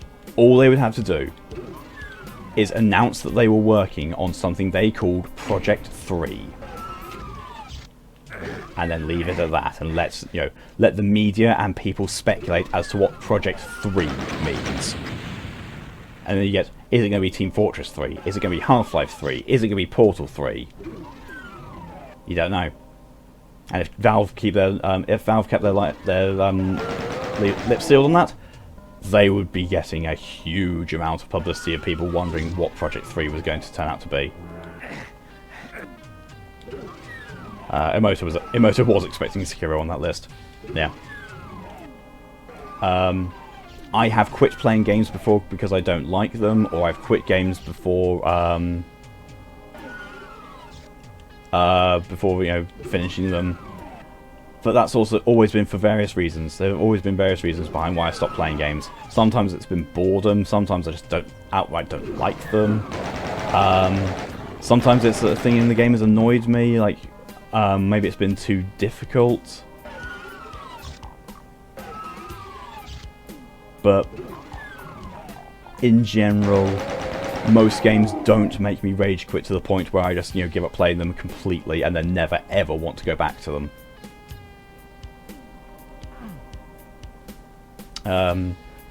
If you go back through my stream archive, Doom Eternal made me rage quit on ultra violence mode because it was just so difficult. I just couldn't progress. It was stressing me out. But I came back to that after a little while, and then I lowered the difficulty, went back through it, and continued on and had fun, and it was good. I was happy with that.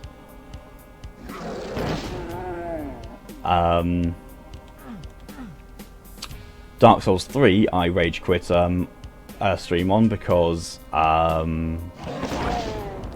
with my original build I couldn't kill the Abyss Watchers, and the Abyss Watchers were just continuously killing me and it just wasn't getting fun. So I quit out that, and then I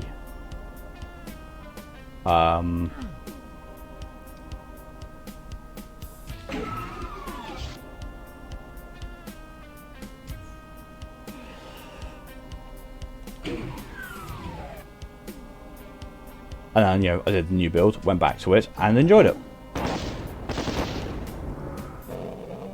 Half-Life bad though, that's one hot take. I'm full of those. Honestly, it almost seems to be like a popular theme of mine. I very rarely go with the grain.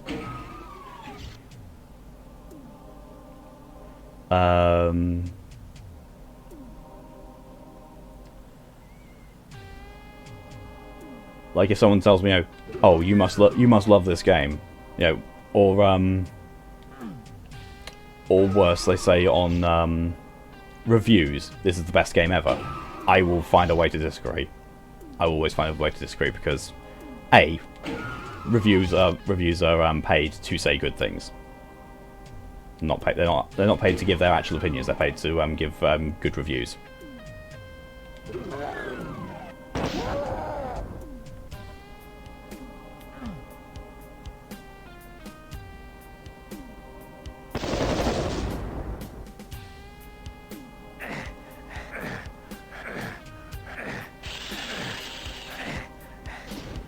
Despite all praise, the same with the first Dark Souls.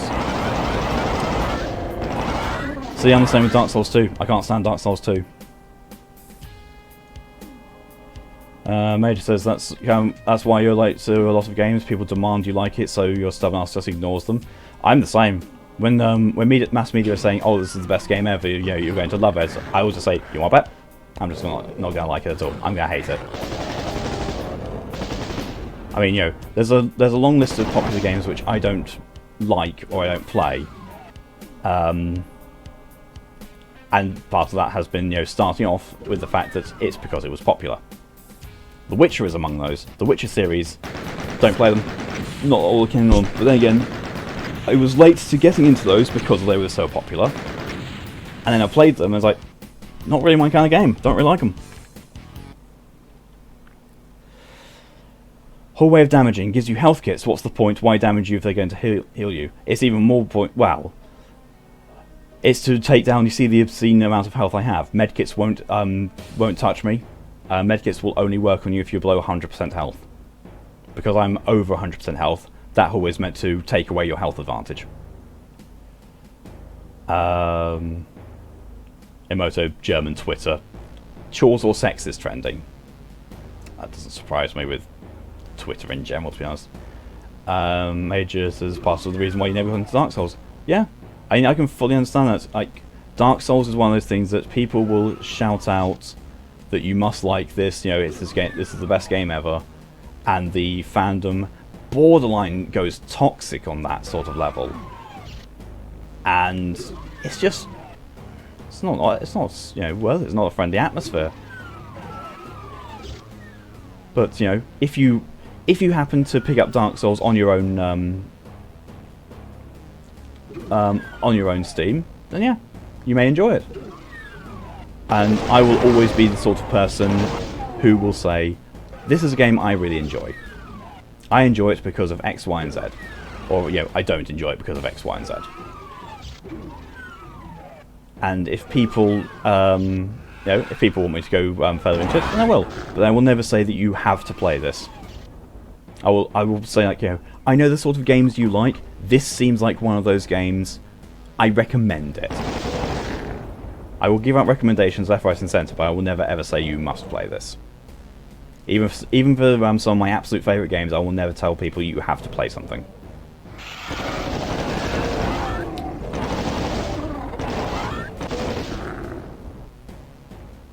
Malachi, oh sorry, MOQ says, lucky you're not surrounded by those types of people, so you must like this game. Yeah, that's good. That's a very good position to be in. Malachi says, he ignores reviews, honestly, like game reviews from journalists, etc. My reviews come from the people I watch and my impression on gaming from those videos. Yeah, also a good way of doing it.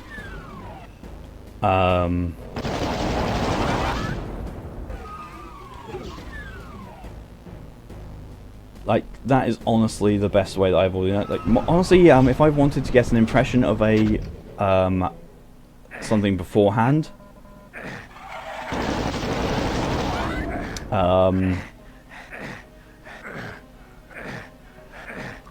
I go onto achievement hunting sites. So, like, onto...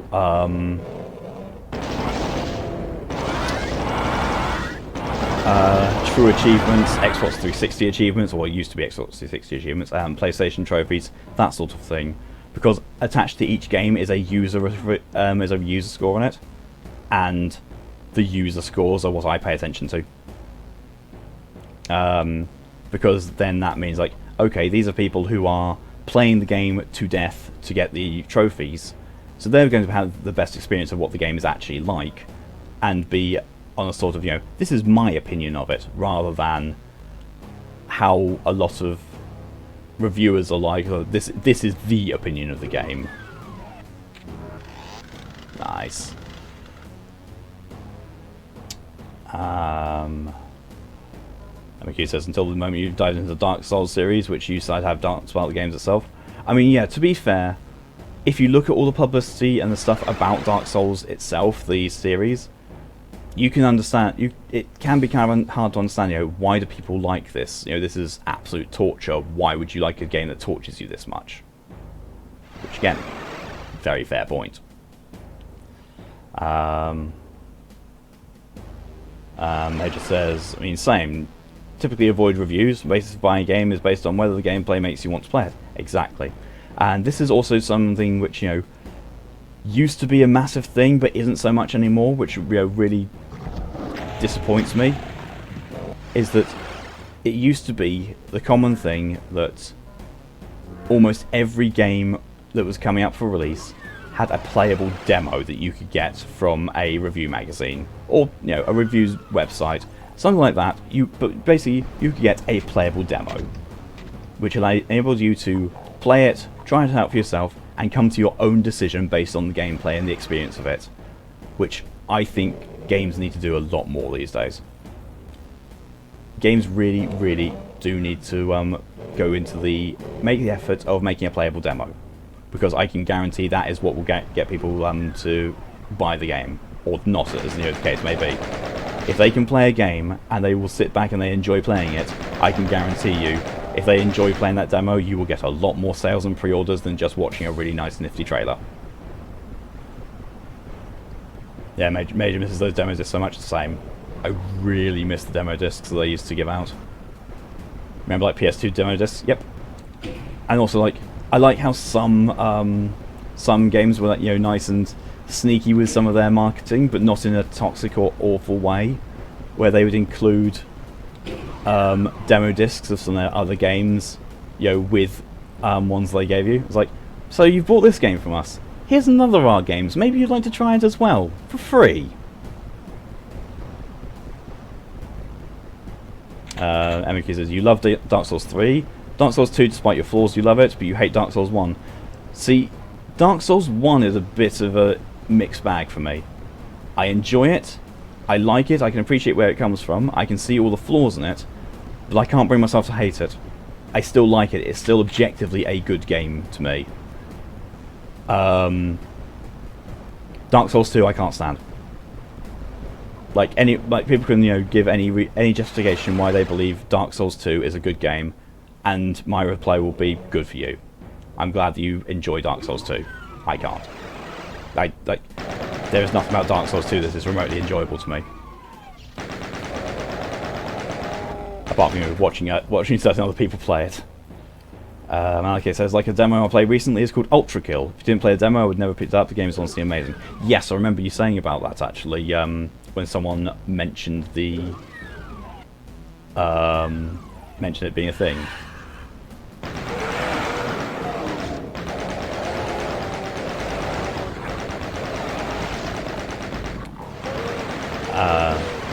Major had no money growing up. Please tell me this was like cracked for you. Same. I had very little money growing up.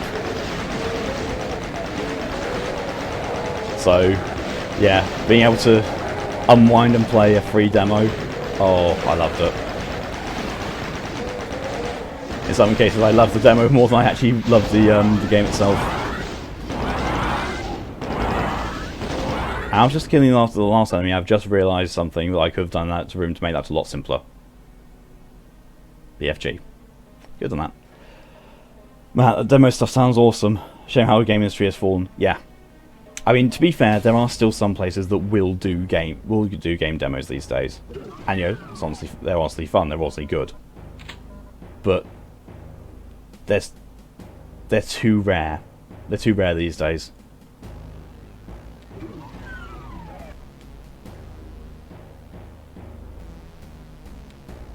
I've got no idea how to get out of this now.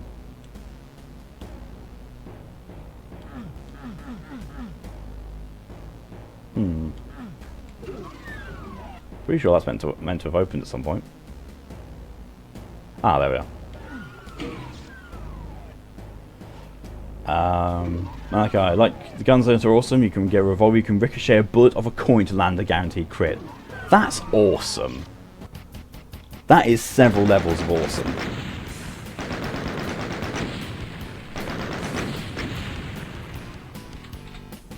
Mount Erebus.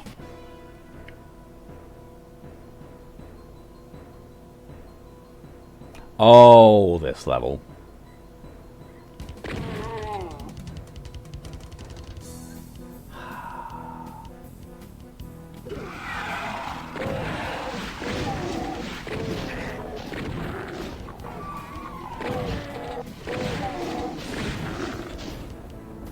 So the only problem I come into with the with Doom 1 is I've played it so often. I've played this game so many times and to death so many times that part of my brain is going into the, oh, I've already played this, I'm playing Doom again, let's switch off. Which I also don't want to do, because if I switch off my brain then I'm not going to be interacting with you guys in chat, so that doesn't make it enjoyable for anyone.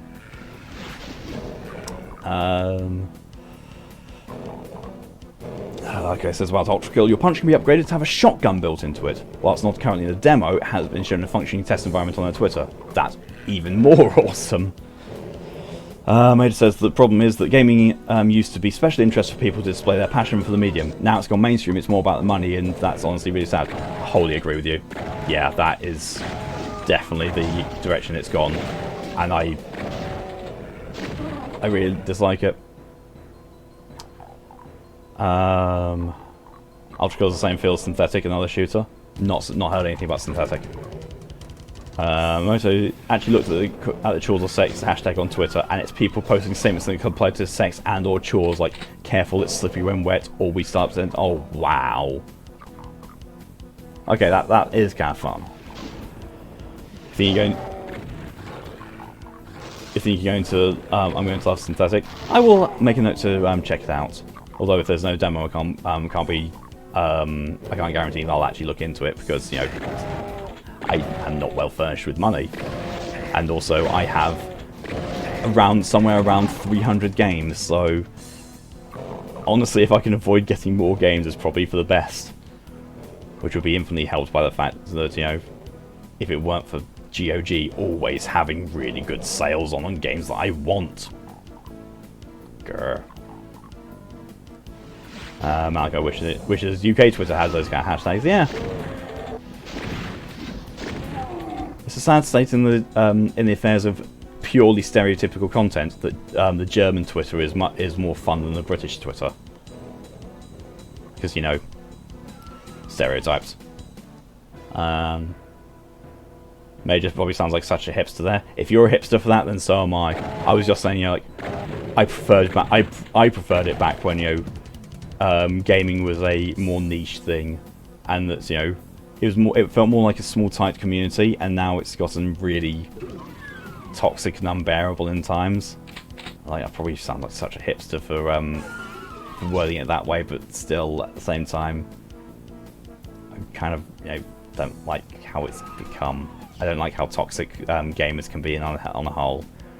And the whole thing with, you know, like Gamergate that happened. Oh, Jesus, that was a hot mess. Okay, things sounds like it's free to play. Cool. I will await confirmation on that. Moto, oh my god. Yeah, that's definitely an entry on that.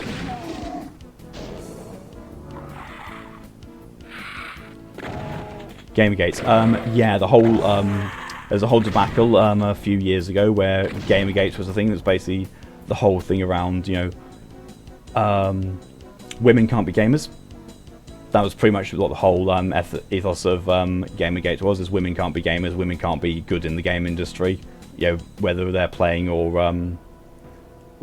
making it. And even some development companies got really bad with how they treated their female staff, and it was a hot mess. There's a hot mess of sexual harassment allegations and gender inequality. But as a result of that all getting publicised and coming out, it's improved a lot. Like, a lot of places have either been made to adhere to gender equality, or, you know, as much as the industry allows it anyway, because, you know, unequal pay for, you know, for gender. Synthetic isn't free, but it's fairly cheap. And that's fair, because, you know, that just means I won't play it. At least not for now. It says, man, screw that. Some of the most hardcore raiders that you know will win. Yeah, same.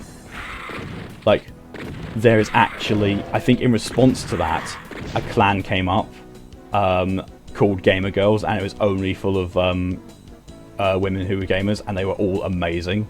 They blew several other clans out of the water, and, you know, it turned out, you know, Gamer Girls just happens to be one of the top clans in the world, which just makes me laugh so much. Like, oh, feed me those tears of conservatives. Let me laugh at their unintelligible torment.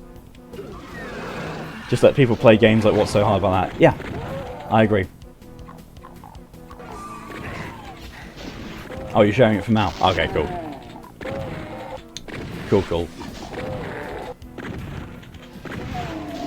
I'm just going to sit in a corner and scream at those tweets, because you can't share them on here, and half of them don't translate well. Fair. Well, you know, language nuances. Weird thing. Although Major will note the distinction between female gamer and gamer girl. Yes, gamer girl has transformed into being a bit of a meme to indicate a certain type of person rather than, you know, a girl who plays games. Which, you know, is quite sad to hear, but, you know, sadly that's the way these things are.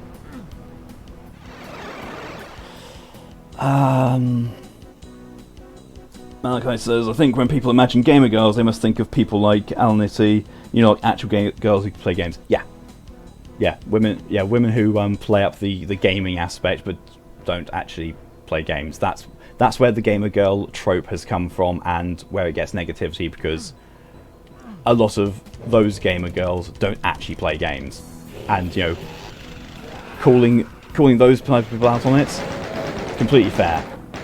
You know, people who don't play games, who aren't actually interested in games, shouldn't be called gamers, because, you know, that's like you know, calling me being into fashion when I really don't care about clothing. I have no opinion on clothing.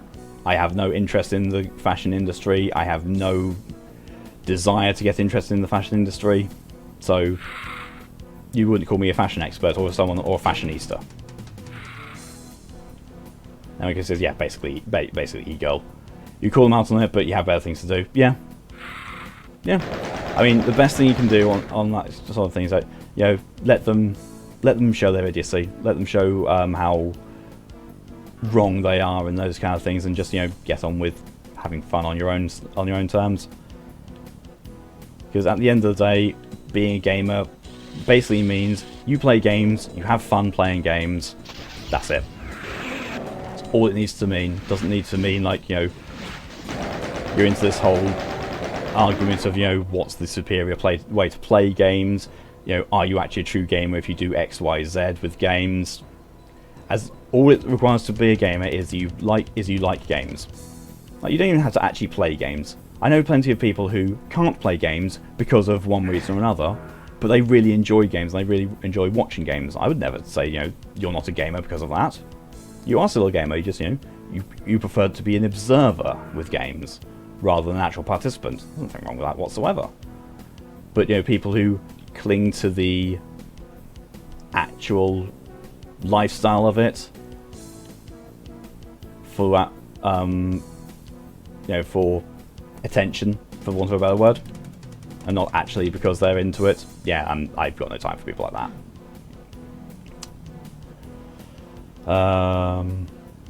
Malachi says, you know, I wouldn't call fashion experts. Look at runway fashion. How overpriced can I make this clothing that looks like I threw a cat into a wardrobe? Yeah, but at the same time, you, like, when I think fashion experts, I generally don't think of designers, fashion designers like that. When I think of fashion experts, I do think of people who make sure that when I buy a pair of trousers, they're not going to rip open the first time I actually sit down properly, or make a nice new comfortable breathable material I can wear and not sweat in. Well, or can sweat in and just not feel bad about it. Speaking of which, as you've probably noticed, I'm wearing a tank top today, and my tattoos are on display. This is not for anything but the reason I am really, really warm. I have the window open and everything. I am just really warm. On topic, Major can't stand this whole thing about real gamers. If you play games in any medium, congrats, you're a real gamer. Exactly. You are. If you play games or are into games and watch games, you're a gamer. That's all that needs to be. That needs to be a part of it. MOQ hates the gamer culture. Yeah. Well, I hate the toxicity that's involved in it. That's where I'm, disliking things on it. Is this whole toxic attitude that gamers have? Is basically, I play games a certain way, therefore I'm superior to you because you don't play them that certain way. That's something I also have very little time for. It's like, I play this game like this. I play it in this challenge mode. My reaction, cool. I'm glad you have fun with the game in that sense. It's not for me. I will enjoy this game in X way, and I will have fun with it, and I'm still a gamer. Malcolm says, you play PS4 games, you're a gamer. You play on your Game Boy Color, you're a gamer. Hell, you play bullet hells on your old Nokia phones. Congrats, you're still a gamer. Yep. Major says, even mobile games, still a game, still a gamer. You find people hate on mobile games so much. Yeah, there's really no reason for it. Like, I don't play mobile games all that much, apart from ones like to try and relax me before bed. But that's literally because I can never get into mobile games. I tend to mobile games have a certain rate of you need to keep playing it, and I forget. I play my PS4 and I'm on my PC so much that my mobile phone does not actually get seen all that much. It's just there. I will remember I have a mobile phone when my alarm goes off.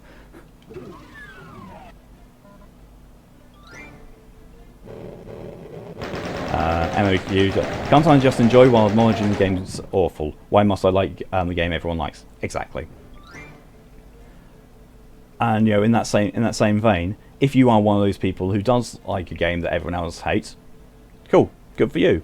But in the same vein as that, don't go around calling everyone idiots for hating the game that you like. That kind of thing goes two ways. Like, let people enjoy the games they enjoy in the way they enjoy them. Like, don't say the way you enjoy games is superior, or the games you enjoy are superior, or X person's games are inferior. Just let gamers be gamers, let gamers play games. That's all it needs to be. Have fun, enjoy, and just keep on gaming.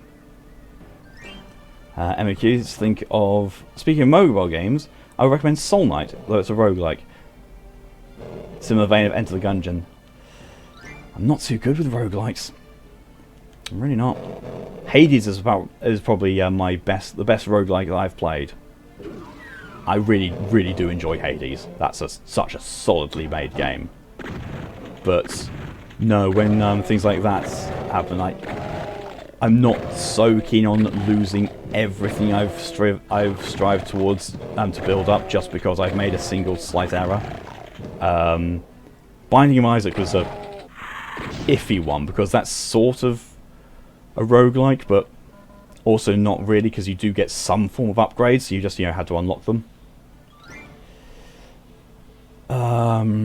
Malachi says, toxicity can push people away from a game that people enjoy. Like League of Legends is the only game you've ever quit because you were always playing wrong. You have 3 hours in the game. Tell me, don't just say, God, look at this Master Yi not doing jungling properly. What the hell is jungling? What am I doing wrong? Educate me, don't berate me. Exactly, yes. That is also the reason why I won't play a certain number of games, and why I also tend to shy away from multiplayer, is because of the absolute hub of toxicity some games are. I would rather just enjoy them. I would rather enjoy my game in peace and not be bound to having to play it a certain way.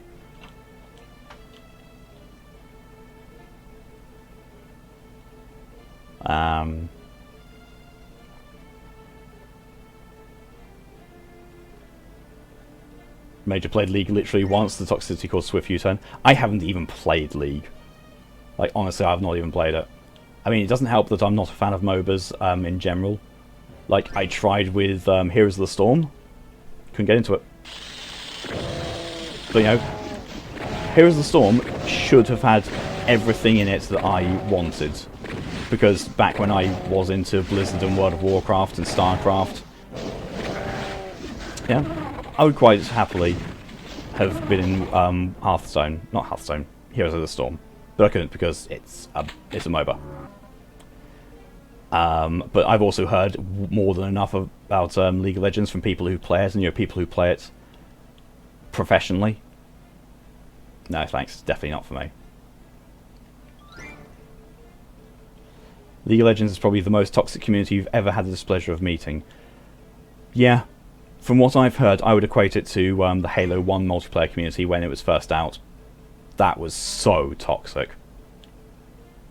Like, a lot of... like, Halo 1's multiplayer is the reason a lot of community standards got put into place in multiplayer games.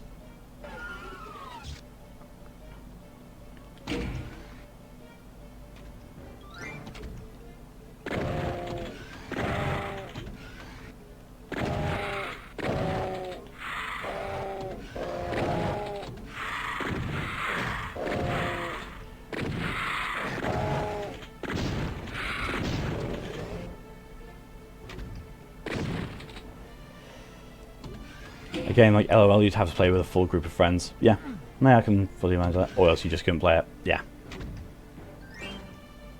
I would have to be playing a game like League of Legends with a group of friends who were, you know, groups of friends on both sides, and who we all knew each other and we all knew, you know, what each other was like, and, you know, basically we wouldn't be toxic towards each other. Any jabs would be, you know, light-hearted and normal kind of, you know, friends throw at each other.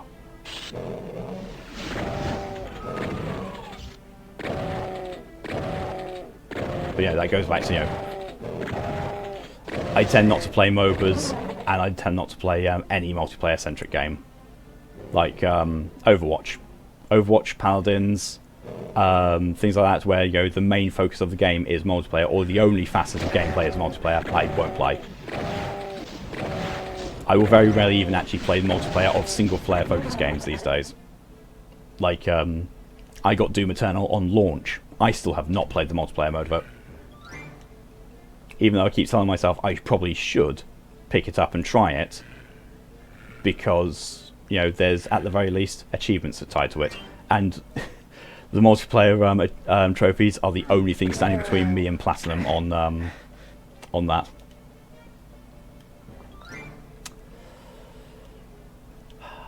So yeah, at some point I probably should do that.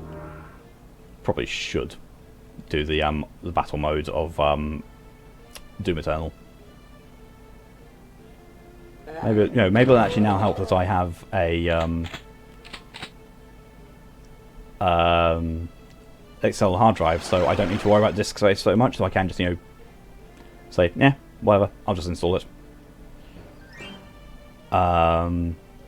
Even having just one friend can remove a lot of the toxicity. Like, you always played Overwatch with a close friend of mine, because with him around you can look at toxicity and laugh, without the person that's just repeating in your head and it annoys you. That's fair. That is wholly fair. So, you're shuddering to play Titanfall 2 multiplayer.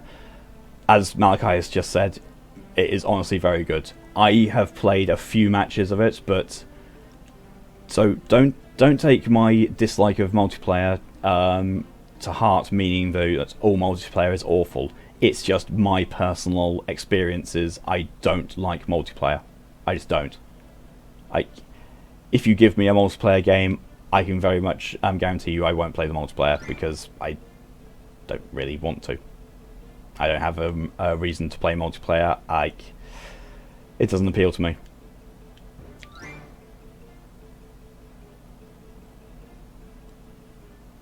Major said, it's weird because you enjoy the idea of MOBAs, just never found one you want to stick with. Closest one to keeping you was Invoker's Tournament on PS4. It was janky, but it was fun. Yeah, I can understand that. I don't know if you've tried Smite, but Smite seems to be quite fun, Major. And I believe it's also free. It's a MOBA, but it's third-person shooter, and all based around gods from different mythologies. So everything I've heard of Smite has been it's positive, but you know it's a multiplayer game and it's a MOBA style, and so therefore I won't play it. And Moto hasn't eaten yet, but she will after the stream. Oh, you've played Smite and it's good fun. Awesome. You just main Bastet. I didn't even know Bastet was in it, but awesome. I'm glad to hear that Bastet is in it because Egyptian. Getting any sort of mythology represented in games, I'm a fan of. I mean, there's ones that have been done more than others. There's been ones that have been done not whatsoever. And there's been ones that probably should receive more attention than they have done. And probably ones that need to be approached very carefully. Like, for example, with Viking mythology, or sorry, Norse mythology is what it should be called, because Viking is just another word for pirate. Viking mythology, sorry, I've just said it again. Norse mythology should be approached very, very carefully. It's very easy to misinterpret. It's very nuanced, and it's in such a niche that it's very easy to insult a lot of people who are fans of it by doing it wrong. Doing it takes on it and changing it is absolutely fine. Like, for example, God of War. God of War's take of Norse mythology was so good. I mean, they fudged around a lot of the facts in it, but I don't mind.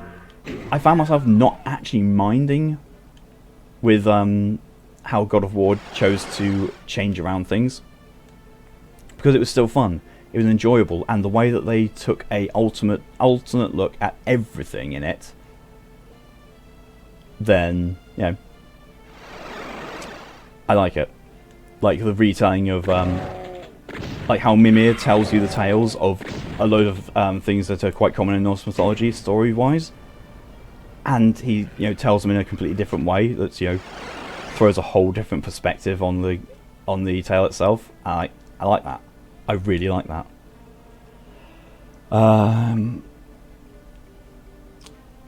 Like, I played Smite, never got into it, but never ran into any toxicity. Yeah, same. I've never actually played it. I've seen it played, but all the time I've seen it played and seen people talk about it, never heard of reports of toxicity about it, which give me hope. It's unbalanced, and with new gods some become redundant. Yeah, that can be a tricky balance to keep with any online game, right? Really. Major says the philosophy behind Smite was that if everything is broken, then it balances itself. Not entirely true in practice, though. There actually is a game that is like that, though. It's a tabletop game called War Machine. Everything in that is broken. Every single faction, every single unit is absolutely broken. It balances itself out by everything is broken. And, well, that's hideously broken, yes, but so is what I can do. MQ wants to like Smite, but High-Res still being a dingus. Yeah, always a problem. Malachi, one god / demigod that needs to calm down with how often they're added into things is Wukong. Yes, Sun Wukong does need to be eased off a little bit, because, he does seem to make his way into pretty much everything. Got nothing against the Legend of Sun Wukong at all, far from it. Just think that maybe not quite as prevalent would be, would be nice. At the end of the day, the characters are all gods, or close at least, and it's not going to feel great if they do no damage. That's true, yeah. You are playing a game which is all about being a god. And gods, if nothing else, are powerful. And if you're not feeling powerful when playing as a god, then you're really not capturing the essence of the game. I wonder if we can actually get over there without any assistance. No. Days before gaming is a thing. Jumping is a thing.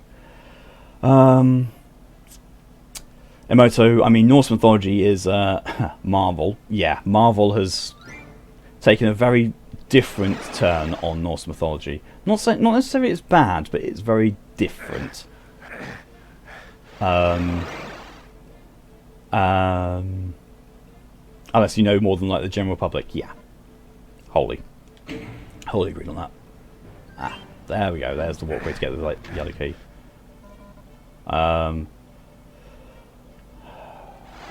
One guy says, I get Journey to the West is super influential, but Jesus, Wukong, calm down, I get you an overpowered playground OC. Yeah. Yeah, he is. Marvel's Norse mythology. It's not inherently bad, I will say. Marvel's take on Norse mythology is not bad. It's just, in some ways, simplified, and in other ways, they've twisted things just to suit their own goal. Not all of which I am a fan of. Nuts. Right, okay. Well, to be fair to Wukong, he did pee on Buddha. Yeah, he was badass. Yeah, that's the thing. You know, there's nothing against Wukong to like saying like there's nothing wrong with Wukong in the fact that yes, he is powerful. He is overpowered. He is a really, really powerful deity. It's just he doesn't need to be in everything. I mean, there's fair's fair. There's not been many games that have had you play as Wukong as a main character. I mean, I completely forget what the game is called, but they actually did like something like Outrider Journey to the West, and it's done like a very sort of diesel punk take on the Legend of Sun Wukong, which not bad at all. Was quite good, but also let down by just feeling like a Prince of Persia clone. Sleipnir exists in Thor 1. It's been a very long time since I've seen Thor 1. But also, the whole thing of like the other problem with with mythologies is that with all the different takes on it, you get different people wanting to do different things, which messes up the timelines. So if you want to do a certain thing with the game, you are going to risk running into the state of, yes, this works extremely well for your game. However, now when you look at it this way, this is what the event is supposed to be next after what you've done with your game, and it doesn't work anymore because for your thing to have happened, the timeline needs to be completely reversed. Malachi says you can see why Wukong is added into games. You can give him pretty much anything and it will work because he has so many abilities. That's also very true. Emoto says when the gang goes to Jotunheim, Odin summons up to bring them back. He's fighting Sleipnir. Huh. To be fair, didn't actually. It's been such a long time since I've seen any of the Marvel films.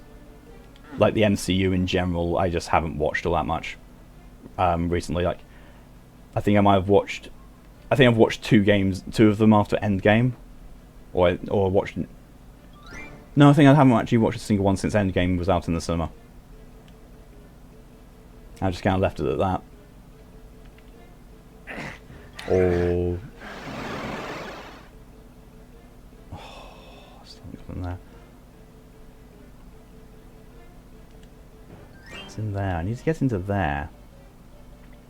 I forget how to get into there.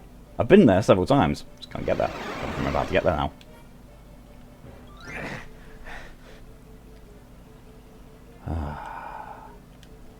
Just for the sake of not jumping out of the game partway through, I'm going to finish this level and then I'm going to. Oh, there we go. I'm going to finish the level and then I'm going to end the stream. Because I don't feel right just ending the stream partway through a level, even if it is it's just Doom. There's not a whole lot to be gained just from doing level completion or reaching appropriate cliffhanger points like there is with other games. It's just Doom. It's level to level, episode to episode. But there we go. That's the end of the level. Limbo finished. Entering Dis. Oh. Are we in the mission? I think episode 3, mission 8. Yeah. Well, there's definitely going to be a cliffhanger. And just when I said, we can't cliffhanger Doom, we're on the boss level. This is legitimately the boss of episode 3 of Doom. It's the final boss. This was the original final boss of Doom before they did the expansion pack, which gave you Thy Flesh Consumed. So in the entirety of this 2-hour stream, well, slightly over 2 hours, we've gotten through the majority of episode 2, killed the Cyberdemon, and gotten through the entirety of episode 3, and about to face the boss of Doom, that Dis is the boss of. Emoto you can get out after that remark. Guy says this was fun, impromptu cliffhanger. Yeah, I wasn't expecting to get to the boss level. Really wasn't. Yeah, thank you very much everyone for coming along and supporting this as usual. I hope you've enjoyed it as much as I have, even though it's mostly seems to have been less focused on the gameplay itself and more focused on what we've been talking about, but I half expected that. Doom 1 and Doom 2 have very little you can actually talk about that hasn't already been talked about or done. So until we get to Doom 64, these streams are probably going to be just chilling and chatting, which I've got no problem with. I like it. I like doing that. Next stream will be says tomorrow night in one way, but it will be 1 AM on Thursday, which is the next stream, which is tomorrow night for me because my sleep schedule. I'll be playing Remnant from the Ashes for 3 hours. Looking forward to a nice, more enjoyable for me Souls-like experience. I'm glad Emoto likes it as well. Wonderful. But until then, until the next stream, I will see you all then. In the meantime, have a nice evening, day, morning, whatever it is for your time zone. Stay safe. Bye bye.